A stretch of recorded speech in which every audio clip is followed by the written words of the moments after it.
Rainwater dripped through the holes in the salvage yard roof, like the building itself was slowly rotting away. Rows of dead vehicles stretched endlessly across the muddy lot. Broken headlights, collapsed roofs, doors hanging open like snapped bones. Most people walked through places like this looking for spare parts. Ethan Cole walked through looking for hope.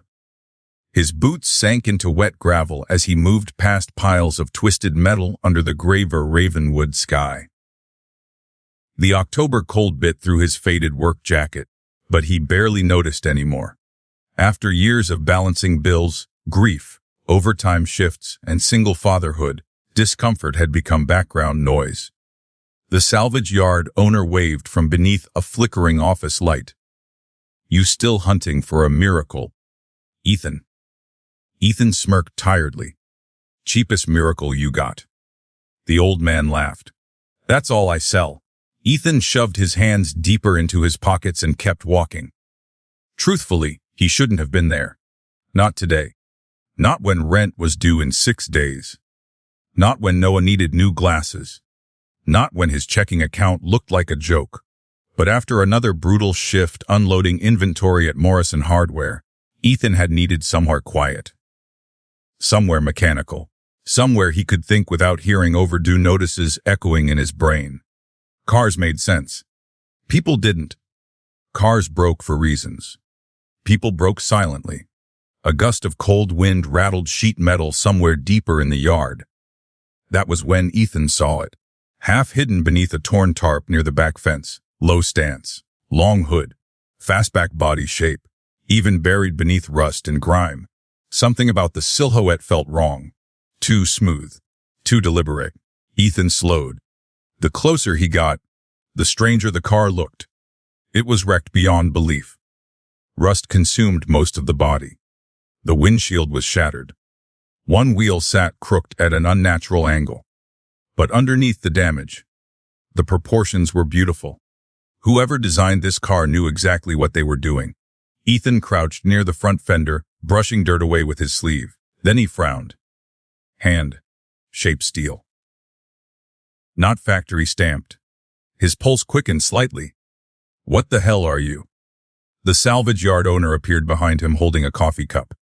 "That old thing," he asked. "Came in 2 weeks ago from an estate cleanup. Any paperwork?" "Nothing useful." Ethan circled the vehicle slowly. The body lines reminded him of old endurance racers from the 70s. European influence mixed with aggressive American engineering. But he'd never seen anything exactly like it. "How much?"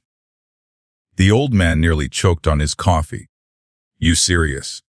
How much?" The owner shrugged. "150 if you tow it yourself." Ethan stared at the car. Every logical part of his brain screamed no. He already drove a truck held to there by duct tape and bad decisions. He did not need another dead vehicle. Especially one that looked like it belonged underwater. But still, he couldn't shake the feeling. That strange instinct pulling at him. Like the car was waiting for someone to notice it. "You got the title?" "Salvage papers only. That's enough." The old man squinted. "You really buying this thing?" Ethan pulled out his wallet slowly. 150. The old man shook his head in disbelief while taking the cash. "You're either crazy." He glanced toward the rusted car. "Or lucky." Ethan looked back at the vehicle one more time. "Wes will find out." The tow truck arrived just after sunset. By then the rain had become heavier, drumming against rooftops across Ravenwood's quiet suburban streets. Noah stood under the porch wearing an oversized hoodie, his glasses fogging from the cold. The 7-year-old stared wide-eyed as the rust-covered car rattled down the street behind the tow truck. "Dad?" Noah whispered. "Yeah, buddy, that thing looks haunted." Ethan laughed for the first time all day. Little bit. The tow truck driver climbed out shaking his head. "You Ethan?" "Yeah.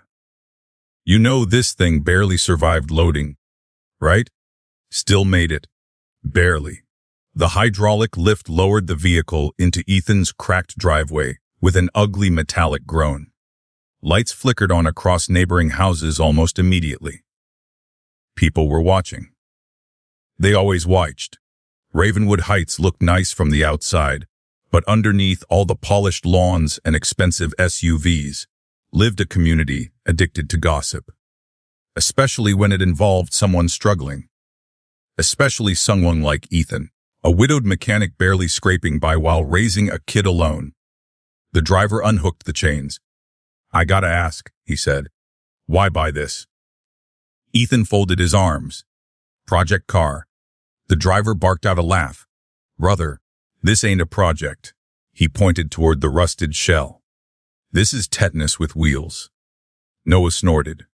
Ethan smirked despite himself. The driver climbed back into the truck. "Well, good luck." Then he drove away. The silence lasted maybe 5 seconds. Before heels clicked across the pavement, Ethan closed his eyes briefly, of course. Victoria Hale. She approached from 3 houses down holding an umbrella over her expensive charcoal coat. Even in the rain, she looked flawless. Everything about Victoria screamed control. Perfect hair, perfect posture, perfect life.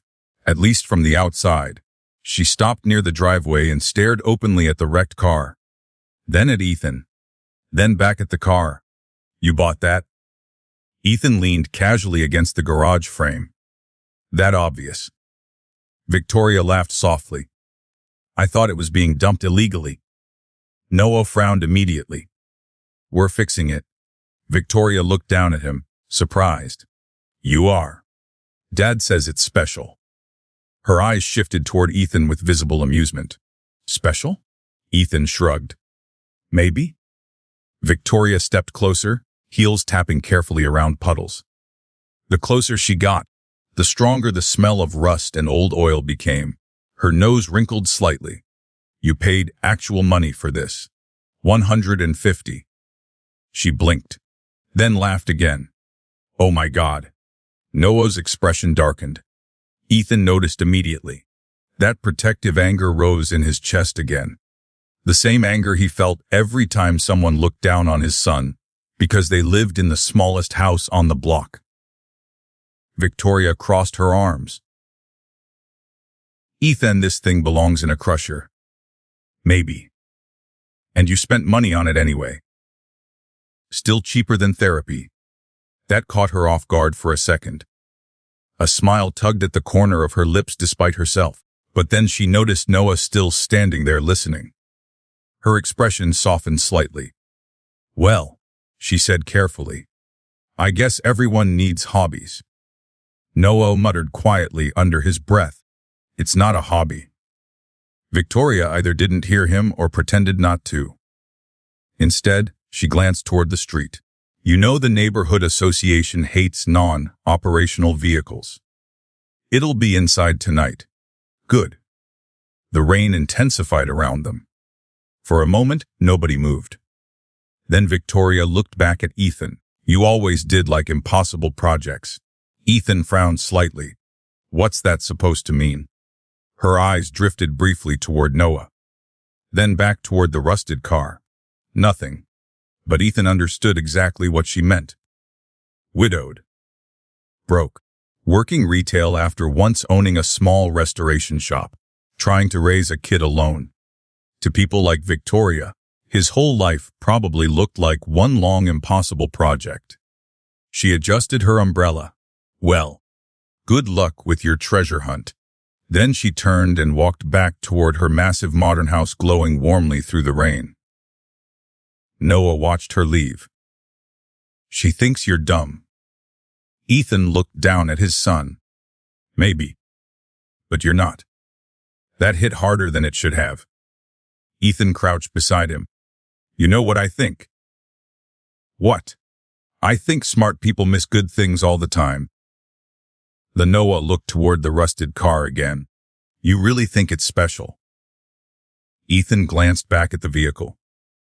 The low shape, the strange body lines, the feeling in his gut he still couldn't explain. "Yeah," he said quietly. "I do." Gating the car into the garage became a nightmare. The wheels barely turned. The steering locked repeatedly. And halfway through, one tire completely collapsed. Noah pushed beside him with all his tiny strength anyway. Rain soaked both of them. By the time they finally got the car inside, Ethan's shoulders burned. The garage door rolled shut behind them. Outside, the neighborhood disappeared. Inside, only the car remained. Under fluorescent lights, the vehicle somehow looked even stranger. Every flaw became sharper. Deep corrosion along the doors. Missing interior panels. Cracked dashboard. But the frame looked perfect. Ethan slowly walked around it. No way. Dade. Look at this. Noah climbed onto an old stool while Ethan pointed toward the side panel. These curves. What about them? They're handmade. Noah blinked. Like somebody built it themselves. Not just somebody. Ethan ran his hand along the metal carefully. Somebody really good. Noah stared at the car with growing excitement. So it's treasure. Ethan laughed quietly. Easy there, pirate. But deep down, for the first time in years, he felt something he hadn't felt since before his wife died. Curiosity, excitement, purpose. And he had absolutely no idea that rusted machine sitting in his garage was about to change everything. Not just his future, not just Noah's future, but Victoria Hale's too. The garage smelled like rust, gasoline, and old rainwater. Ethan Cole stood motionless beneath the fluorescent lights, staring at the car while droplets slid slowly from his soaked jacket onto the concrete floor. Behind him, Noah yawned loudly from atop the old stool near the workbench. You gonna stare at it all night? Ethan smirked faintly. Maybe. Noah pushed his glasses back up his nose. You really think somebody important made this thing? Ethan walked slowly around the vehicle again, his fingers trailing along the damaged bodywork. I think somebody spent a lot of time building it.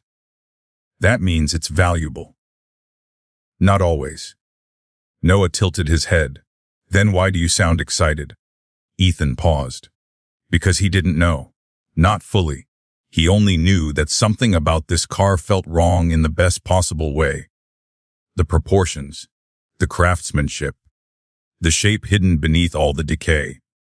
None of it matched ordinary production vehicles. And after years of restoring cars before life collapsed around him, his instincts almost never lied. I don't know yet, Ethan admitted quietly. But I want to find out. Noah grinned. So we're treasure hunters. Ethan laughed softly. Yes, we are. Thunder rumbled outside. The storm intensified against the garage roof while Ethan grabbed an old flashlight from the workbench. All right, he said. Let's see what we actually bought. The hood barely moved. Rust had practically welded it shut over the decades. Ethan sprayed penetrating oil into the seams while Noah held the flashlight. Think there's a dead body inside? Noah asked. Probably 3. Noah gasped dramatically. Dead? Kidding. Not funny. Little funny. After 15 painful minutes in a crowbar that definitely shouldn't have been used that way, the hood finally screeched open. Dust exploded upward. Noah immediately coughed. Oh my God. The engine bay looked catastrophic. Corrosion coated nearly everything. Rubber hoses had disintegrated. Animal nests filled the corners, but Ethan barely noticed any of that, because hidden underneath the grime were custom-built components. His expression changed instantly. Slowly, he leaned deeper into the engine bay. No way. What? Noah asked excitedly. Ethan grabbed a rag and wiped away layers of dirt from the engine mounts, hand-fabricated brackets. Precision welds. Custom reinforcement points. This wasn't amateur work. Not even close. Whoever built this car had serious engineering knowledge. See this? Ethan pointed carefully. These mounts aren't factory. What's factory? Mass-produced. Noah frowned. So somebody changed it. No, Ethan's eyes narrowed. I think somebody built this whole thing. Noah's mouth dropped open. Like Batman? Ethan snorted. Exactly like Batman. He grabbed another rag and kept cleaning carefully. The deeper he looked, the stranger everything became. Nothing matched standard designs. The suspension geometry looked experimental. The chassis reinforcement was unusually advanced. Even the weight distribution seemed intentional. This car wasn't modified. It was engineered. Suddenly Noah pointed toward the underside of the hood. There. Ethan lifted the flashlight, faded markings barely visible beneath corrosion. He scrubbed carefully with steel wool until several stamped characters emerged. P$77X1004. Ethan froze. The marking meant something. He just didn't know what yet. Noah leaned closer. What does that mean? No clue. But his pulse had quickened again. Because manufacturers didn't stamp markings like that randomly. Especially not on custom-built vehicles. Ethan took out his phone and snapped several photos. Then he noticed something else. Tiny initials engraved near the firewall. AM. His heartbeat slowed slightly. AM. Whoever that was. They had built this machine with unbelievable precision. Outside, lightning flashed across the neighborhood, and for a split second, Ethan noticed movement through the garage window. Someone standing outside in the rain. Victoria Hale. Watching. The moment she realized he saw her, she immediately looked away and walked back toward her house. Weird. Very weird. Noah noticed too. She's spying. She's curious. She laughed at us. Ethan kept cleaning the engine bay. People laugh at things they don't understand. Noah folded his arms proudly. Well, we're going to prove her wrong. Ethan smiled faintly. That's the plan. By midnight, Noah was asleep on the couch inside the garage office wrapped in an old blanket. Ethan kept working alone. Classic rock played softly through an old radio while rain hammered against the roof overhead. This felt familiar. Before medical debt. Before funeral bills. Before losing Sarah. He used to spend nights exactly like this. Working on impossible machines. Losing track of time. Feeling alive. For the first time in years, his brain finally went quiet. No bills. No pressure. No grief. Just him and the machine. Ethan rolled underneath the car on an old creeper, with a flashlight clenched between his teeth. And that was when everything changed. The chassis was unbelievably solid compared to the body. Almost suspiciously solid. Whoever built this vehicle cared more about performance than appearance. Then Ethan saw it. A stamped metal plate hidden near the frame rail. He wiped away grime slowly, and suddenly his stomach tightened. MERCER. 1973. Ethan rolled out from beneath the vehicle immediately. No way. His mind raced. Mercer. Why did he know that name? He grabbed his phone and started searching frantically. Old racing forums. Archived articles. Black and white photographs. Then he found it. Adrian Mercer. A legendary but forgotten racing engineer from the early 70s. Known for building radical endurance prototypes years ahead of their time. Most of his projects vanished after a fatal crash ended a secret racing program called Project Phantom. Rumors claimed only 3 prototype vehicles were ever completed. All disappeared. Never recovered. Ethan slowly looked back toward the rusted machine in his garage. His chest tightened. No. He zoomed further into an old photograph online. A grainy image of Adrian Mercer standing beside a partially covered prototype racer. The silhouette, the roofline, the proportions. They matched. Not perfectly, but enough. Enough to make Ethan's pulse hammer violently in his chest. No freaking way. The garage suddenly felt smaller, hotter, dangerous. Because if this was real, if this was actually one of Mercer's lost prototypes, then the rusted wreck sitting in his garage wasn't junk. It was history. The next morning, Ethan barely slept. Noah found him sitting at the kitchen table surrounded by printed photographs and coffee cups. You didn't sleep. Little bit. You're lying. Very little bit. Noah climbed into the chair beside him. What'd you find? Ethan slid one of the old photographs across the table. It showed Adrian Mercer standing beside a race car under bright track lights in 1973. Noah stared. That looks like ours. Yeah. His son's eyes widened slowly. He leaned closer. Right. Ethan nodded carefully. I think somebody important built our car. Noah nearly fell out of his chair. We're rich. Ethan burst out laughing. Slow down, pirate. But internally, the possibility terrified him. Because if he was right, everything was about to change. A Morrison hardware felt even more exhausting than usual that day. Every customer complaint sounded distant. Every beep from the cash register irritated him. His brain stayed locked on the car, the markings, the engineering, the Mercer connection. At lunch break, Ethan finally gave in. He reopened the old Automotive forum account he hadn't touched in years. Username Rustlin Garage. Hands hesitated above the keyboard. Then he uploaded the photos, the chassis markings, the body shape, the stamped initials. And finally, he typed it. Found this in a salvage yard outside Ravenwood. Trying to identify possible 70s endurance prototype. Hand-built frame. Custom fabrication. Markings include P77 Hun X1004A Mercer. 1973. Anybody recognize this? He hit post, then immediately regretted it. Probably just gonna get laughed at, he thought. Still, something inside him needed answers. By the time Ethan got home that evening, his phone wouldn't stop vibrating. Notifications flooded the screen nonstop. Replies, messages, tags. His stomach tightened. Noah opened the front door before Ethan even reached it. Dad? What? You're internet famous. Ethan frowned. What? Noah shoved the tablet toward him. The forum thread had exploded. Hundreds of comments, some skeptical, some excited, some outright panicked.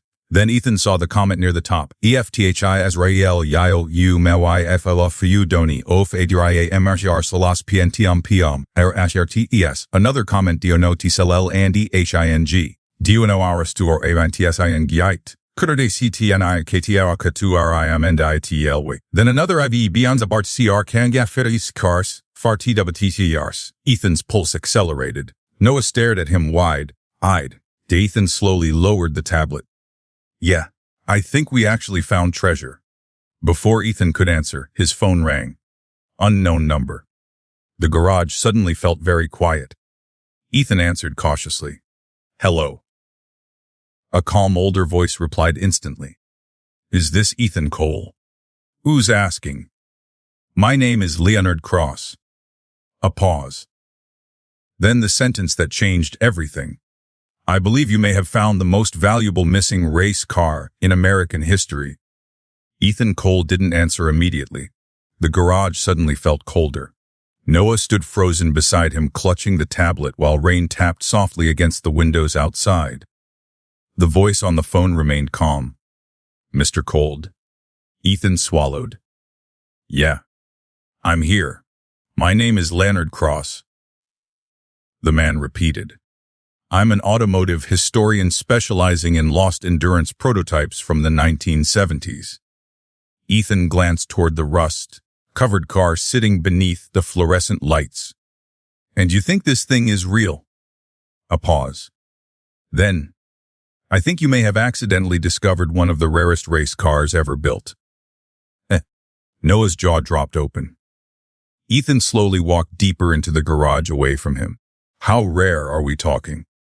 Another pause. When Leonard answered this time, his voice lowered slightly. If authentic. Ethan's chest tightened. That car could be worth several $1 million. Silence. Complete silence. Even Noah stopped moving. Ethan stared at the floor. Several million. His brain rejected the number instantly. Because people like him did not accidentally stumble into multi-million-dollar discoveries. People like him got overdraft fees. People like him bought generic cereal and prayed the truck survived another winter. People like him definitely did not find legendary missing race cars hidden in salvage yards. "You still there?" Leonard asked carefully. "Yeah." "You posted photos publicly. On a forum." "That was a mistake." Ethan frowned immediately. "What?" "You need to understand something, Ethan. If this vehicle is authentic, collectors around the world are going to come after it. Come after it. Some legally, some not." That sentence sent a chill through Ethan's spine. Noah noticed instantly. "What's wrong?" Ethan covered the phone briefly. "Nothing." But it wasn't true. Because suddenly this no longer felt exciting. It felt dangerous. Leonard continued. "I need to see the car in person." "Why should I trust you?" "Fair question." The older man sighed. "I spent 25 years researching Adrian Mercer and Project Phantom. Most people think those cars were destroyed after the Black Ridge crash in 1974. The crash. You don't know the story? No. Ooh. Then you need to." Leonard's tone shifted. Adrian Mercer was considered a genius. Maybe one of the greatest American race engineers ever born. Project Phantom was supposed to revolutionize endurance racing. Ethan slowly sat down on the work stool. "What happened?" "One of the prototype drivers died during private testing." Noah's eyes widened immediately. Leonard continued quietly. "The program collapsed overnight. Investors vanished. Mercer disappeared from the racing world. The prototypes were supposedly destroyed. But maybe not." "Exactly." Ethan looked toward the car again. The rust. The damaged bodywork. The strange, elegant shape hidden underneath decay. Several $1,000,000. The number still sounded insane. "I can be in Ravenwood tomorrow morning," Leonard said. Ethan hesitated. Every instinct screamed at him to say no. But another instinct, the same instinct that bought the car, told him this was bigger than he understood. "All right," Ethan finally said. "Good." A pause. Then Leonard added one final sentence before hanging up. "And Ethan, yeah, do not let anyone pressure you into selling that car." The line disconnected. The garage remained silent. Noah stared at him expectantly. "Well," Ethan rubbed both hands across his face slowly. "We might have a problem." Noah grinned. "A rich problem." Ethan couldn't help laughing nervously. "Maybe." Sleep became impossible. By midnight the forum thread had doubled in size. By 1 in the morning it tripled. Experts argued nonstop in the comments. Some claimed the car was fake. Others insisted it matched Mercer's prototype dimensions perfectly. One user posted old blueprints. Another uploaded grainy racing photographs. Then someone created side-by-side comparisons between Ethan's car and Adrian Mercer's missing Phantom prototypes. The similarities were terrifying. Same roofline, same wheelbase, same aerodynamic nose shape. Noah sat beside Ethan on the couch wrapped in a blanket watching everything unfold with giant eyes. "This is insane." "Little bit." "We're famous." "Not yet." Noah pointed toward the tablet. "Jabble." Ethan looked. A new comment appeared from a verified collector account. "I will PYFEV HUDR 2FU Sandel RCMRADITL for RTITFORMETN. Ethan blinked. "What the hell?" Another comment appeared seconds later. "DOMD cell topiarive co F to ars. TS car below dem menace MUSUM." Then another. EFTSGESP and Tomux fo URITs MAR more 10 LF MLIO. Noah slowly turned toward Ethan. "How much is far more?" Ethan swallowed. "I honestly don't know." But deep down, he was starting to realize something terrifying. This wasn't going away. The next morning, Ravenwood Heights looked completely different. People stared openly now. Phones appeared whenever Ethan stepped outside. Neighbors suddenly found excuses to walk past the house. And worst of all, somebody had already leaked his name online. When Ethan stepped onto the porch to grab the newspaper, two strangers were parked across the street inside a black SUV. Watching the house, his stomach tightened immediately. Noah noticed too. Who are they? No clue. Should we call the police? Ethan kept staring toward the SUV. Not yet. The vehicle drove away slowly moments later. But the damage was done. For the first time since buying the car, Ethan felt genuinely uneasy. Victoria Hale watched everything from her office window.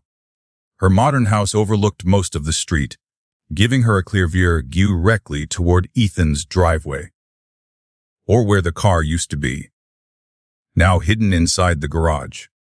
She crossed her arms thoughtfully while her assistant talked through tomorrow's investor meeting on speakerphone. Victoria barely heard a word, because she kept replaying the previous night in her head, the way Ethan looked at the car, the way he protected Noah from embarrassment, the strange certainty in his voice when he said it was special. And now, apparently the entire internet agreed. Her tablet displayed article after article. Lost phantom prototype possibly found. Ravenwood mechanic discovers historic race car. $1 million mystery hidden in salvage yard. Victoria exhaled slowly. Impossible. Yet every expert seemed convinced. A notification appeared from her business partner. You seeing this race car insanity in your neighborhood? Victoria typed back instantly. Unfortunately. Another message arrived seconds later. Single dad down the street from you. Already getting national attention. Victoria frowned slightly. The phrase bothered her for reasons she couldn't explain. Single dad. She remembered Noah's face when she laughed at the car. That quiet disappointment. Guilt tugged unexpectedly in her chest, which irritated her immediately. She barely knew these people. Why should she care?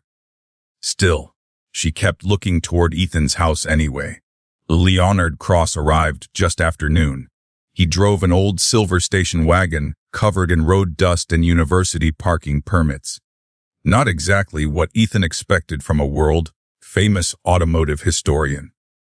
The older man stepped out wearing a heavy brown coat and carrying 2 leather bags stuffed with folders. He looked more like a tired professor than a celebrity expert. You, Ethan? Yeah. Leonard shook his hand firmly. You look exhausted. Feel worse. Leonard glanced toward the garage. Understandable. Noah burst through the front door immediately. Are you the car detective? Leonard blinked. I guess. Noah nodded seriously. Cool. Ethan couldn't stop himself from smiling slightly. Come on. He led Leonard toward the garage. The moment the historian saw the vehicle beneath the fluorescent lights, he stopped dead, completely still, no movement, no sound, just staring. Then slowly, Leonard removed his glasses. My God. Ethan's pulse accelerated. You recognize it. Leonard walked around the vehicle slowly without touching it. His breathing had changed. The old man looked genuinely emotional. This shape. He crouched near the front suspension. These reinforcements. Then he moved toward the rear quarter panel. No way. Ethan exchanged nervous glances with Noah. Finally, Leonard looked up. If this is real, you already said that. No, Ethan, you don't understand. The historian stood slowly. People have spent decades searching for these cars. How many were built? 3 prototypes officially. And unofficially. Leonard hesitated. Rumors said there was a 4th. Ethan's stomach tightened instantly. He pointed toward the hood markings. X004. Leonard stared at him. Then toward the car. Then back toward Ethan again. Open the hood. Ethan obeyed immediately. Leonard examined the markings carefully with a flashlight. His hands actually trembled slightly. Then he whispered, Phantom X4. Noah grinned excitedly. That sounds awesome. Neither adult answered. Because Leonard suddenly looked deeply unsettled. What? Ethan asked immediately. Leonard stepped back slowly. This changes everything. How? The 4th prototype wasn't supposed to exist. Ethan frowned. What does that mean? It means Adrian Mercer built this secretly. Silence filled the garage again. Leonard looked genuinely disturbed now. As far as anyone knew, Project Phantom ended after the fatal crash. The driver who died. Leonard nodded. But if Mercer secretly built a fourth prototype afterward? His eyes drifted across the car again. Then this wasn't just another race car. Ethan's chest tightened. What was it? Leonard looked directly at him. It was personal. By evening, the story exploded completely. Major automotive blogs picked it up first, then sports networks, then mainstream media. By dinner time, Ethan's phone had over 200 missed notifications. Noah sat at the kitchen table reading headlines aloud between bites of macaroni. Historic Phantom prototype found. Could this be the greatest barn find ever? $150 junk car may be worth millions. Ethan rubbed his temples. This is getting out of hand. Noah grinned. You're viral? Wonderful? Then the doorbell rang. Ethan froze immediately. Nobody visited unexpectedly anymore. Not after Sarah died. He opened the door cautiously. Victoria Hale stood there holding a casserole dish. Ethan blinked. What? Victoria looked mildly uncomfortable. I brought dinner. Ethan stared at her. The CEO next door brought me casserole. It sounded less weird in my head. Noah appeared instantly behind Ethan. Ooh. Victoria pointed at him immediately.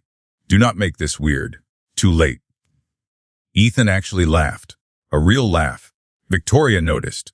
And for a brief second, something softened in her expression. You people probably haven't eaten properly since this insanity started, she said carefully. She awkwardly held up the dish. Lasagna. Ethan accepted it slowly. Well, thanks.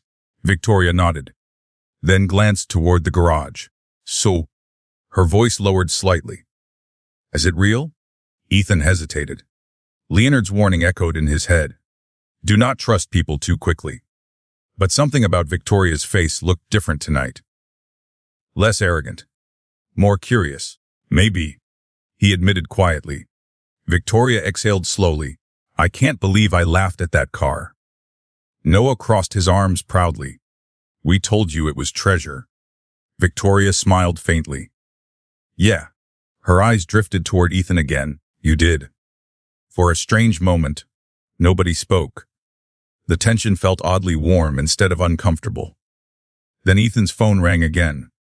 Unknown number. Victoria noticed his expression immediately. That happening a lot.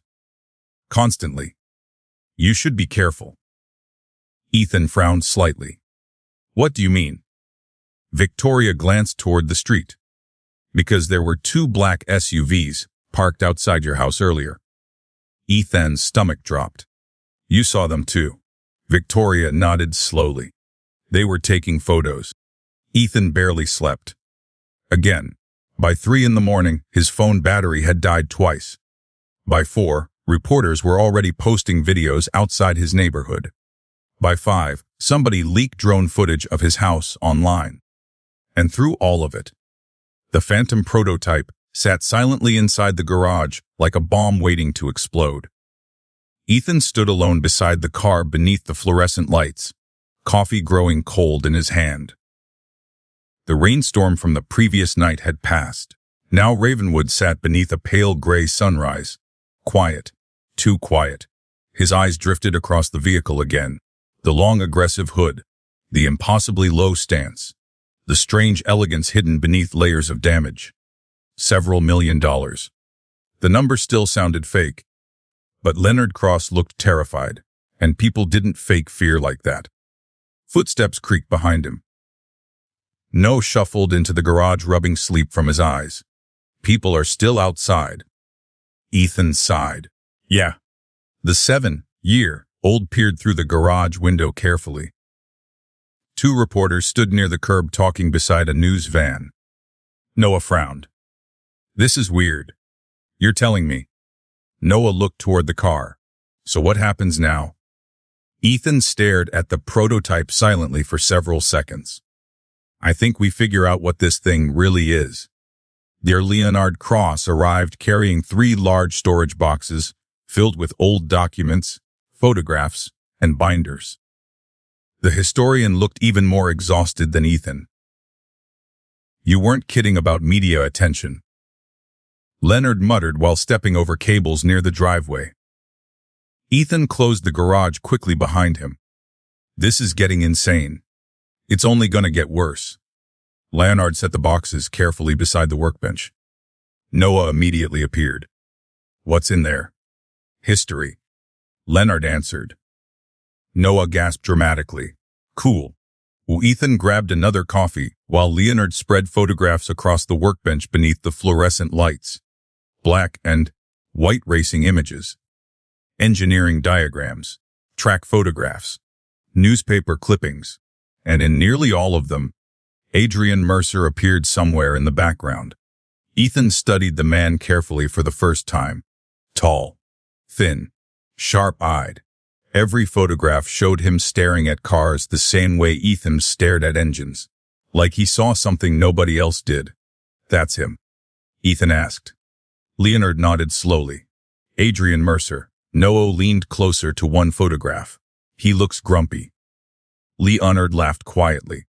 He usually was. Then the historian's expression shifted. But he was brilliant. He carefully unfolded a yellowed blueprint across the workbench. Ethan's eyes widened instantly. The outline matched the Phantom prototype almost perfectly. Same roofline, same wheel arches, same aerodynamic profile. Noah pointed excitedly. That's ours. Leonard nodded. Project Phantom. Ethan folded his arms. So tell me everything. Leonard took a deep breath. Adrian Mercer started as an aerospace engineer before moving into endurance racing during the late 60s. Most people thought he was insane because his designs were too advanced for the technology at the time. What kind of advanced? Lightweight chassis structures. Experimental aerodynamics. Rear weight balancing systems nobody else understood yet. Leonard carefully tapped the blueprint. Mercer believed American race engineering had become lazy. He wanted to build something revolutionary. Noah frowned. Like Iron Man. Leonard smiled slightly. Basically, Ethan leaned against the workbench listening carefully. Project Phantom started secretly in 1970, with private investors funding Mercer's research. The goal was simple. Leonard's eyes drifted toward the car. Build the fastest endurance racer ever created. Noah whispered dramatically. Awesome. Leonard's smile faded. But then Blackridge happened. The garage became quieter instantly. Ethan noticed Leonard's tone change. What exactly happened there? The historian hesitated, then slowly removed another photograph from the folder. A burning wreck. Track smoke. Emergency crews. Ethan's stomach tightened. That was Phantom 1. Leonard said quietly. The driver died. Leonard nodded. Daniel Vale. The last name caught Ethan's attention immediately. Vale. Leonard looked surprised. You recognize it. Arthur Vale? The billionaire collector. The same man already flooding Ethan's voicemail with offers. Leonard's face darkened immediately. Arthur was Daniel Vale's son. Silence. Complete silence. Noah looked between them nervously. What does that mean? Neither man answered immediately, because suddenly everything became much more complicated. Leonard slowly folded his hands together. After Daniel died, Arthur blamed Adrian Mercer for the crash. But the crash wasn't Mercer's fault. That depends who you ask. Ethan frowned. What's that supposed to mean? Leonard sighed heavily. The official report blamed mechanical failure. And unofficially, rumors. What kind? Leonard hesitated again. The kind powerful people spend decades trying to bury. A cold feeling crept slowly through Ethan's chest. Outside, another news van rolled slowly down the street. Leonard noticed immediately. You need security. Ethan laughed nervously. With what money? I'm serious. I unload freight at a hardware store. Leonard. And you currently own one of the most valuable missing race cars on Earth. That sentence hit differently this time. Because now, it sounded real.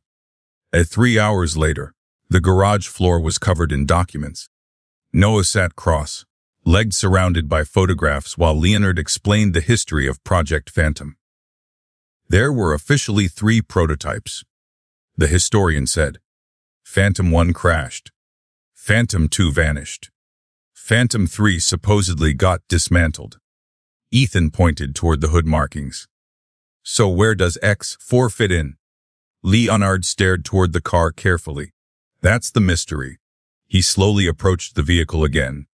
The existence of a 4th prototype changes the entire timeline. How?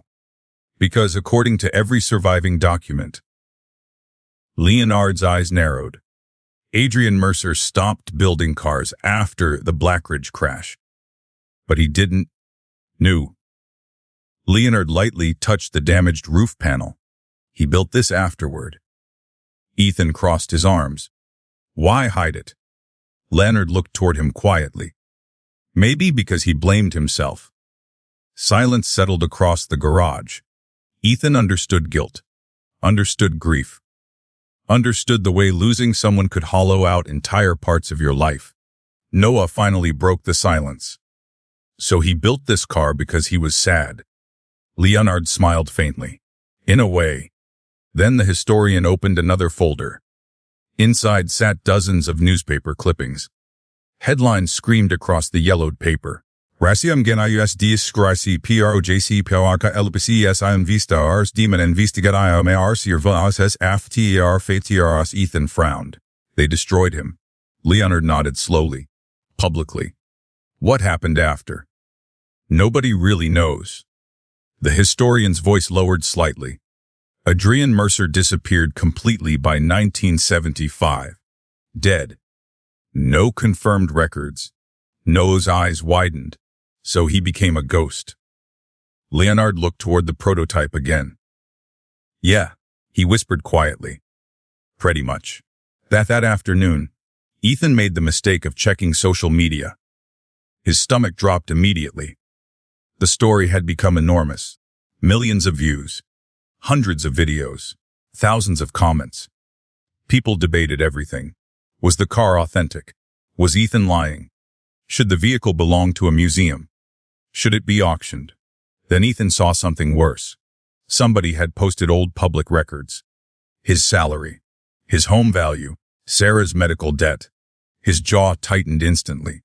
Noah noticed immediately. What? Ethan locked the phone quickly. Nothing.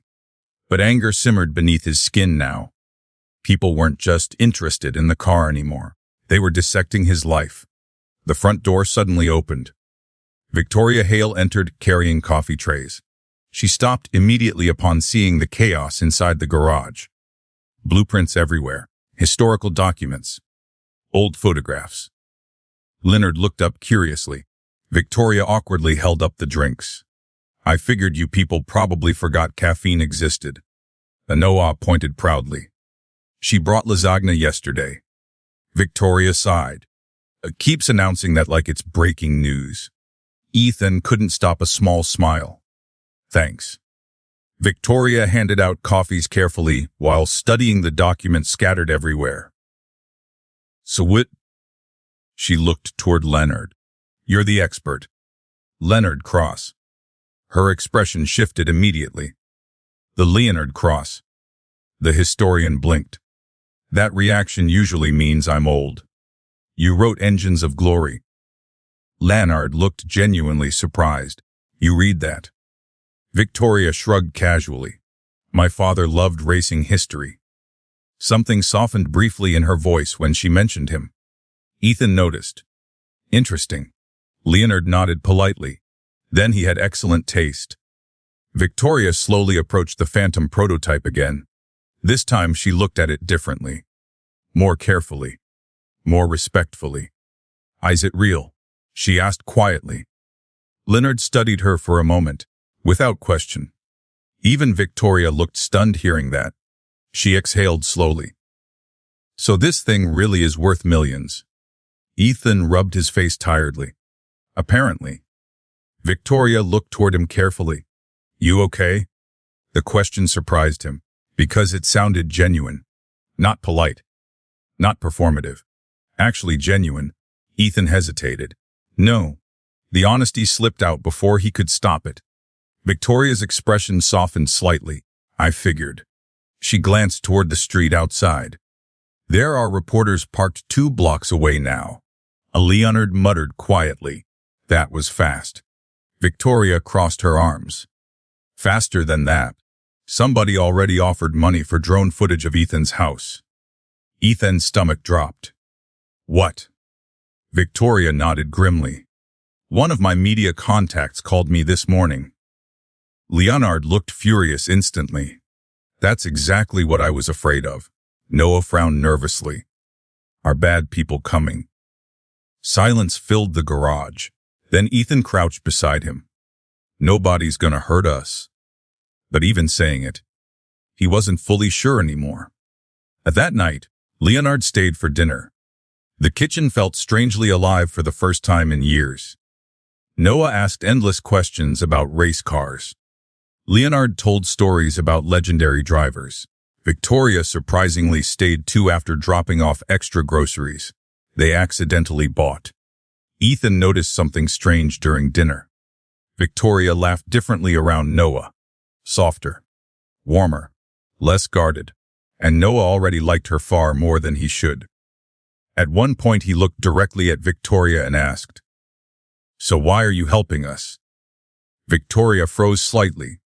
Ethan watched her carefully. The question clearly caught her off guard. Finally she answered quietly, Because I think your dad found something important. Noah nodded confidently. I know. Victoria smiled faintly. Then her eyes drifted toward Ethan for just a second too long, and for reasons Ethan didn't fully understand yet. His chest tightened slightly. Later that night, after everyone left, Ethan returned alone to the garage. The Phantom prototype sat quietly beneath dim lights. Ancient, damaged, mysterious. He slowly walked around it again. Now he understood why the car felt different. This wasn't just engineering. This was grief. A man losing everything, and trying to build one final masterpiece anyway. Ethan rested his hand lightly against the damaged hood. What happened to you? Silence answered. Then suddenly, a bright light flashed through the garage window. Ethan spun immediately, a camera. Someone outside had taken a photograph. By the time Ethan rushed toward the driveway, the black SUV was already speeding away into the darkness. The next morning, Ethan Cole woke up to helicopters. At first he thought he was dreaming. Then the sound grew louder, heavy. Rotating blades thundered across the gray Ravenwood sky, while sunlight flickered through his bedroom window. Ethan sat upright instantly. What the hell? Noah burst into the room wearing pajama pants and one sock. Dad. I hear it. They're filming the house. Ethan stumbled toward the window. A news helicopter circled slowly above the neighborhood. Below it, 3 media vans lined the street. People stood outside taking photos. Phones pointed toward the house like weapons. Ethan closed the curtain immediately. This is insane. Noah looked weirdly impressed. You're famous now. That's not a good thing. His phone started vibrating before he even left the bedroom. Unknown numbers. Constantly. Ethan ignored them and headed downstairs. The moment he entered the kitchen, his stomach dropped. A reporter stood live on television directly outside his driveway. Believed to be one of the legendary missing Phantom prototypes designed by Adrian Mercer in the early 1970s. Ethan immediately switched the television off. Noah blinked. They said your name. Yeah. They said millions. Ethan rubbed his exhausted face. Yeah. Noah. sat quietly for a moment. Then finally, "Are we gonna lose the house?" The question hit harder than any reporter could. Ethan looked at his son carefully. "Nope. You promise?" Ethan hesitated, just slightly. But Noah noticed, because Noah noticed everything. "I'm working on it," Ethan said quietly. Noah nodded slowly. That was enough for him. For now. For but 10 in the morning, Ethan had received 16 collector offers, 3 interview requests, 2 threats disguised as warnings, and 1 invitation from a luxury auction house in Monaco. Leonard Cross sat at the kitchen table reading emails with growing concern. "This escalated faster than I expected." "You expected slower insanity." "Yes." Ethan dropped heavily into the chair opposite him. "How much is this thing actually worth?" Leonard removed his glasses carefully. "You want the honest answer?" "Please." "If the car is fully authenticated as Phantom X4, the historian paused, it could eventually sell for $8 to $10 million. Silence. Even the refrigerator hum suddenly sounded loud. Ethan laughed once. Not because it was funny. Because his brain literally couldn't process the number. $10 million. His entire house wasn't worth 1% of that. Hell, his entire life probably wasn't worth 1% of that. Noah slowly lowered his spoon. "Were I rich?" Leonard pointed immediately. "No." Both Ethan and Noah blinked. The historian leaned forward seriously. "Listen carefully, Noah. Your dad is not rich." Noah frowned. "But he owns something valuable." "That is very different." Ethan noticed the subtle warning immediately. And honestly, Leonard was right. Because suddenly Ethan didn't feel rich. He felt hunted. The first official offer arrived before noon. A black sedan pulled into the driveway while reporters nearly trampled each other, trying to photograph it. A sharply dressed man stepped out carrying a silver briefcase. No introduction, no small talk. Just business. "My employer would like to purchase the vehicle immediately." Ethan folded his arms. "Who's your employer?" The man handed him a card. "Valientr Natonel Kyle Keys." Ethan's stomach tightened instantly. "Arthur Vale, the billionaire collector." Leonard noticed the card too and muttered quietly. "Of course." The suited man opened the briefcase. Inside sat documents and a cashier's check. $500,000.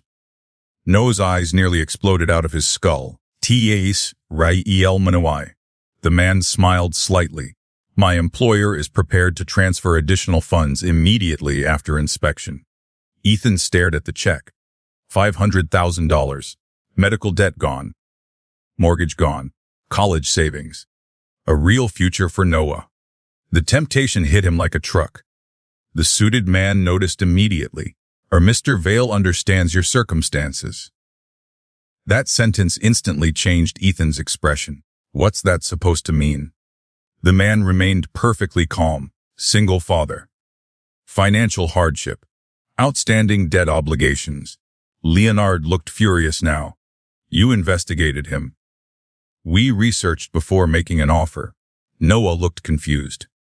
Ethan slowly closed the briefcase. "Tell Arthur Vale I'm not selling." The man blinked once. "Perhaps you should consider." "I already did." The man's expression hardened slightly. "You may not receive a better opportunity." Ethan stepped closer. I said no. The silence between them turned sharp. Dangerous. Finally, the man took the briefcase back. "My employer dislikes rejection." Then he should stop trying to buy things that aren't for sale. The man stared at Ethan for another second, then turned and left. The moment the sedan disappeared down the street, Leonard exhaled heavily. That could have gone worse. Noah stared at Ethan in disbelief. "You turned down IELF on my own? $? Ethan leaned against the counter tiredly. "Apparently. Date all." Noah looked genuinely stressed now. "Are you crazy?" Ethan burst out laughing. A real uncontrolled laugh. Noah eventually joined him. then Leonard too.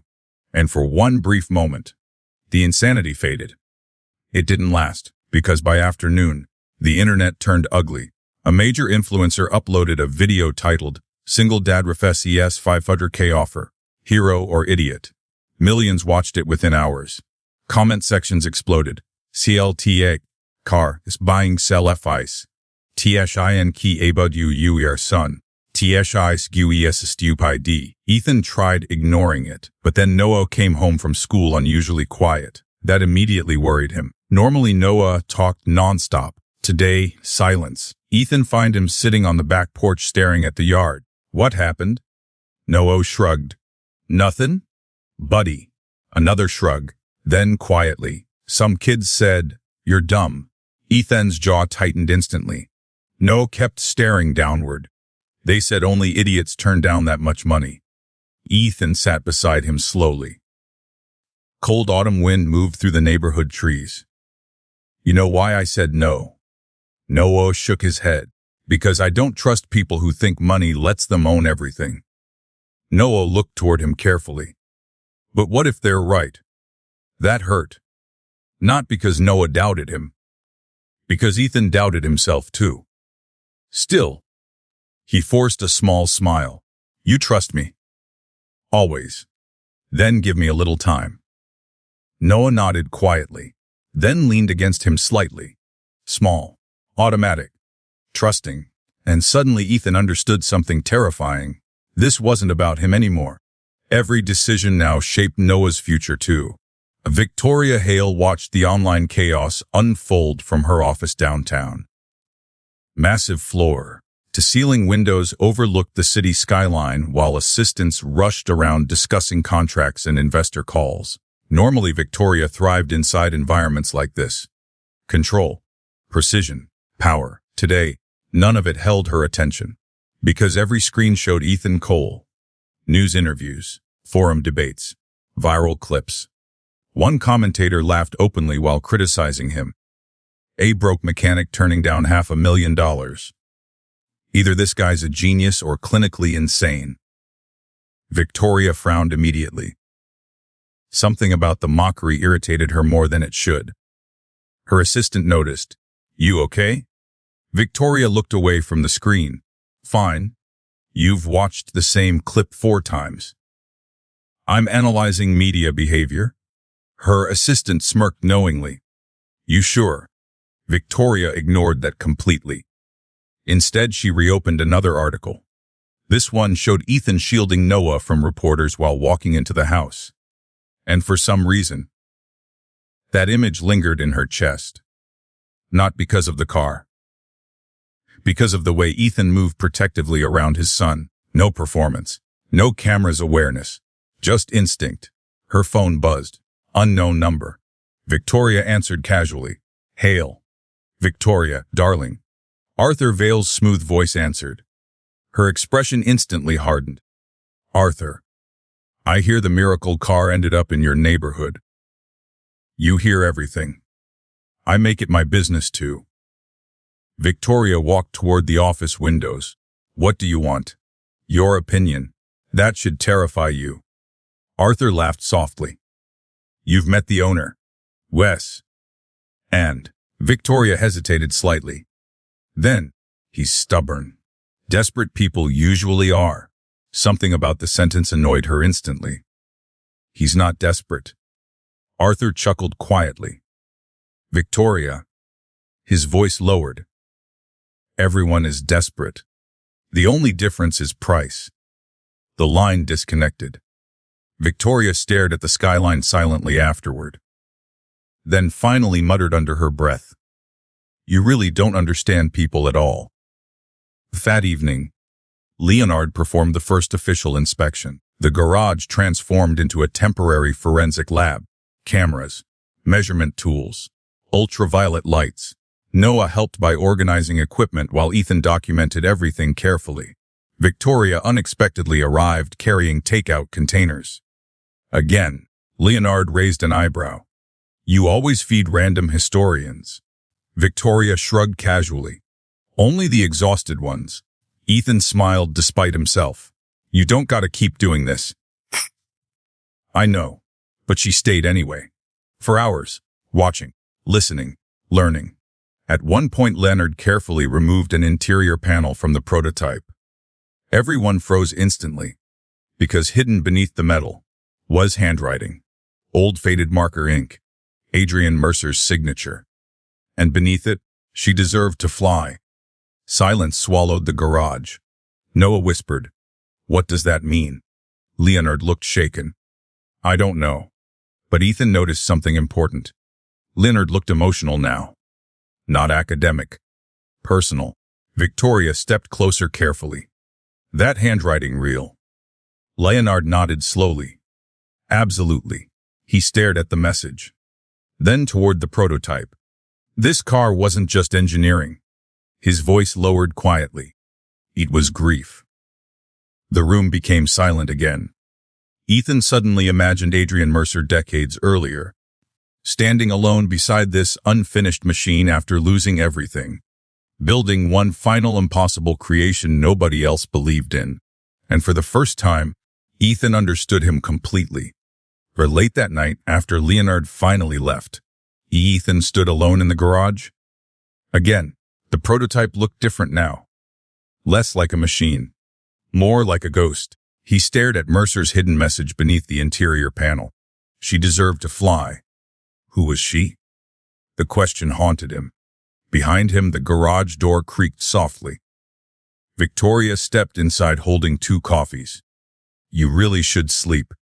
Ethan accepted the cup carefully. Probably, but neither moved. The garage lights reflected softly across Victoria's face while she looked toward the phantom prototype.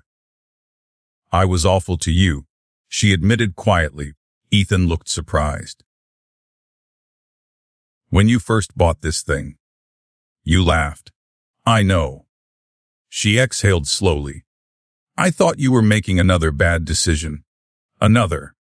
Victoria immediately realized what she accidentally implied. Her expression tightened. "That came out wrong." Ethan smirked faintly. "No, it came out honest." Silence lingered briefly. Then Victoria looked toward him carefully. "For what it's worth." Her voice softened. "I don't think you're making a bad decision anymore." Their eyes met for a second longer than normal. Not romantic, not yet. But something shifted there. Small, quiet, real. Then suddenly, a loud CLSK echoed from outside. Camera shutter.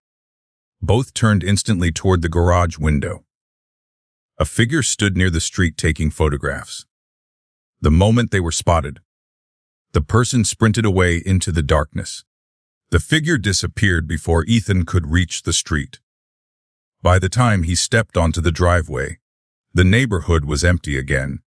Cold wind moved through Ravenwood Heights, while distant camera crews packed equipment into vans farther down the block. Victoria stood behind him with her arms crossed tightly. "Did you recognize them?" Ethan shook his head. "Nope." But his instincts screamed otherwise. This didn't feel random anymore. The photographs, the SUVs, the nonstop offers. Someone was watching very closely. Victoria glanced down the street uneasily. "You need security." Ethan laughed tiredly. "With what money?" "I'm serious." "So am I." He rubbed both hands across his face. "I unload freight at a hardware store, Victoria. You also currently own a car worth more than most mansions." Ethan looked back toward the garage.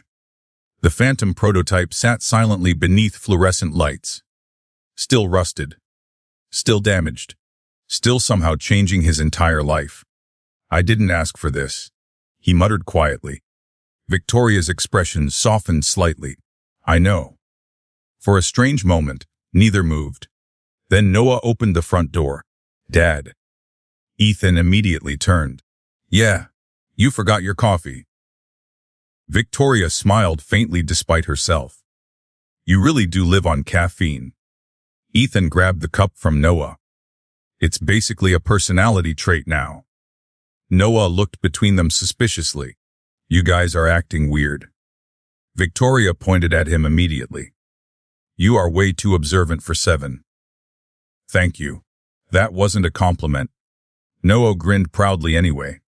And somehow, for the first time all day, Ethan smiled too. The next morning began with another offer. This time, Arthur Vale came personally. The entire neighborhood practically stopped breathing when the convoy arrived. 3 black luxury SUVs rolled slowly through Ravenwood Heights like a presidential motorcade. Neighbors emerged onto porches instantly. Phones appeared everywhere. Even reporters backed away slightly. Then Arthur Vale stepped out. Tall, silver-haired, perfectly dressed.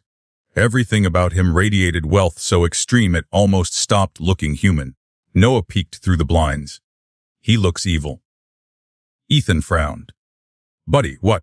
He does. Honestly, the kid wasn't wrong. Arthur Vale smiled politely as Ethan opened the front door. Mr. Cole. His voice sounded smooth, controlled, expensive. Ethan folded his arms. Arthur Vale. May we talk privately? Leonard Cross appeared immediately behind Ethan. No. Arthur's eyes shifted toward the historian. Leonard. Arthur. The tension between them felt immediate. Old. Personal. Arthur smiled faintly. You still collecting ghosts? Leonard's expression hardened. And you're still trying to own them? Arthur ignored that completely. Instead, his eyes drifted toward the garage. Toward the phantom prototype. And for the first time, Ethan saw genuine emotion on the billionaire's face. Not greed. Pain. Arthur noticed Ethan watching him. That car belonged to my father's final race. Silence settled instantly. No slowly lowered the blinds. Arthur continued quietly. Daniel Vale died inside a phantom prototype 52 years ago. Ethan nodded carefully. Leonard told me. Arthur's jaw tightened slightly. Then you understand why this matters to me. Dozens of reporters watched from the street while cold autumn wind moved through the neighborhood. Finally, Ethan stepped aside. 5 minutes. Arthur entered the garage slowly, almost reverently, the moment he saw the phantom prototype beneath the fluorescent lights. He stopped completely. His entire expression changed. Ethan noticed immediately. Because suddenly the billionaire didn't look powerful anymore. He looked haunted.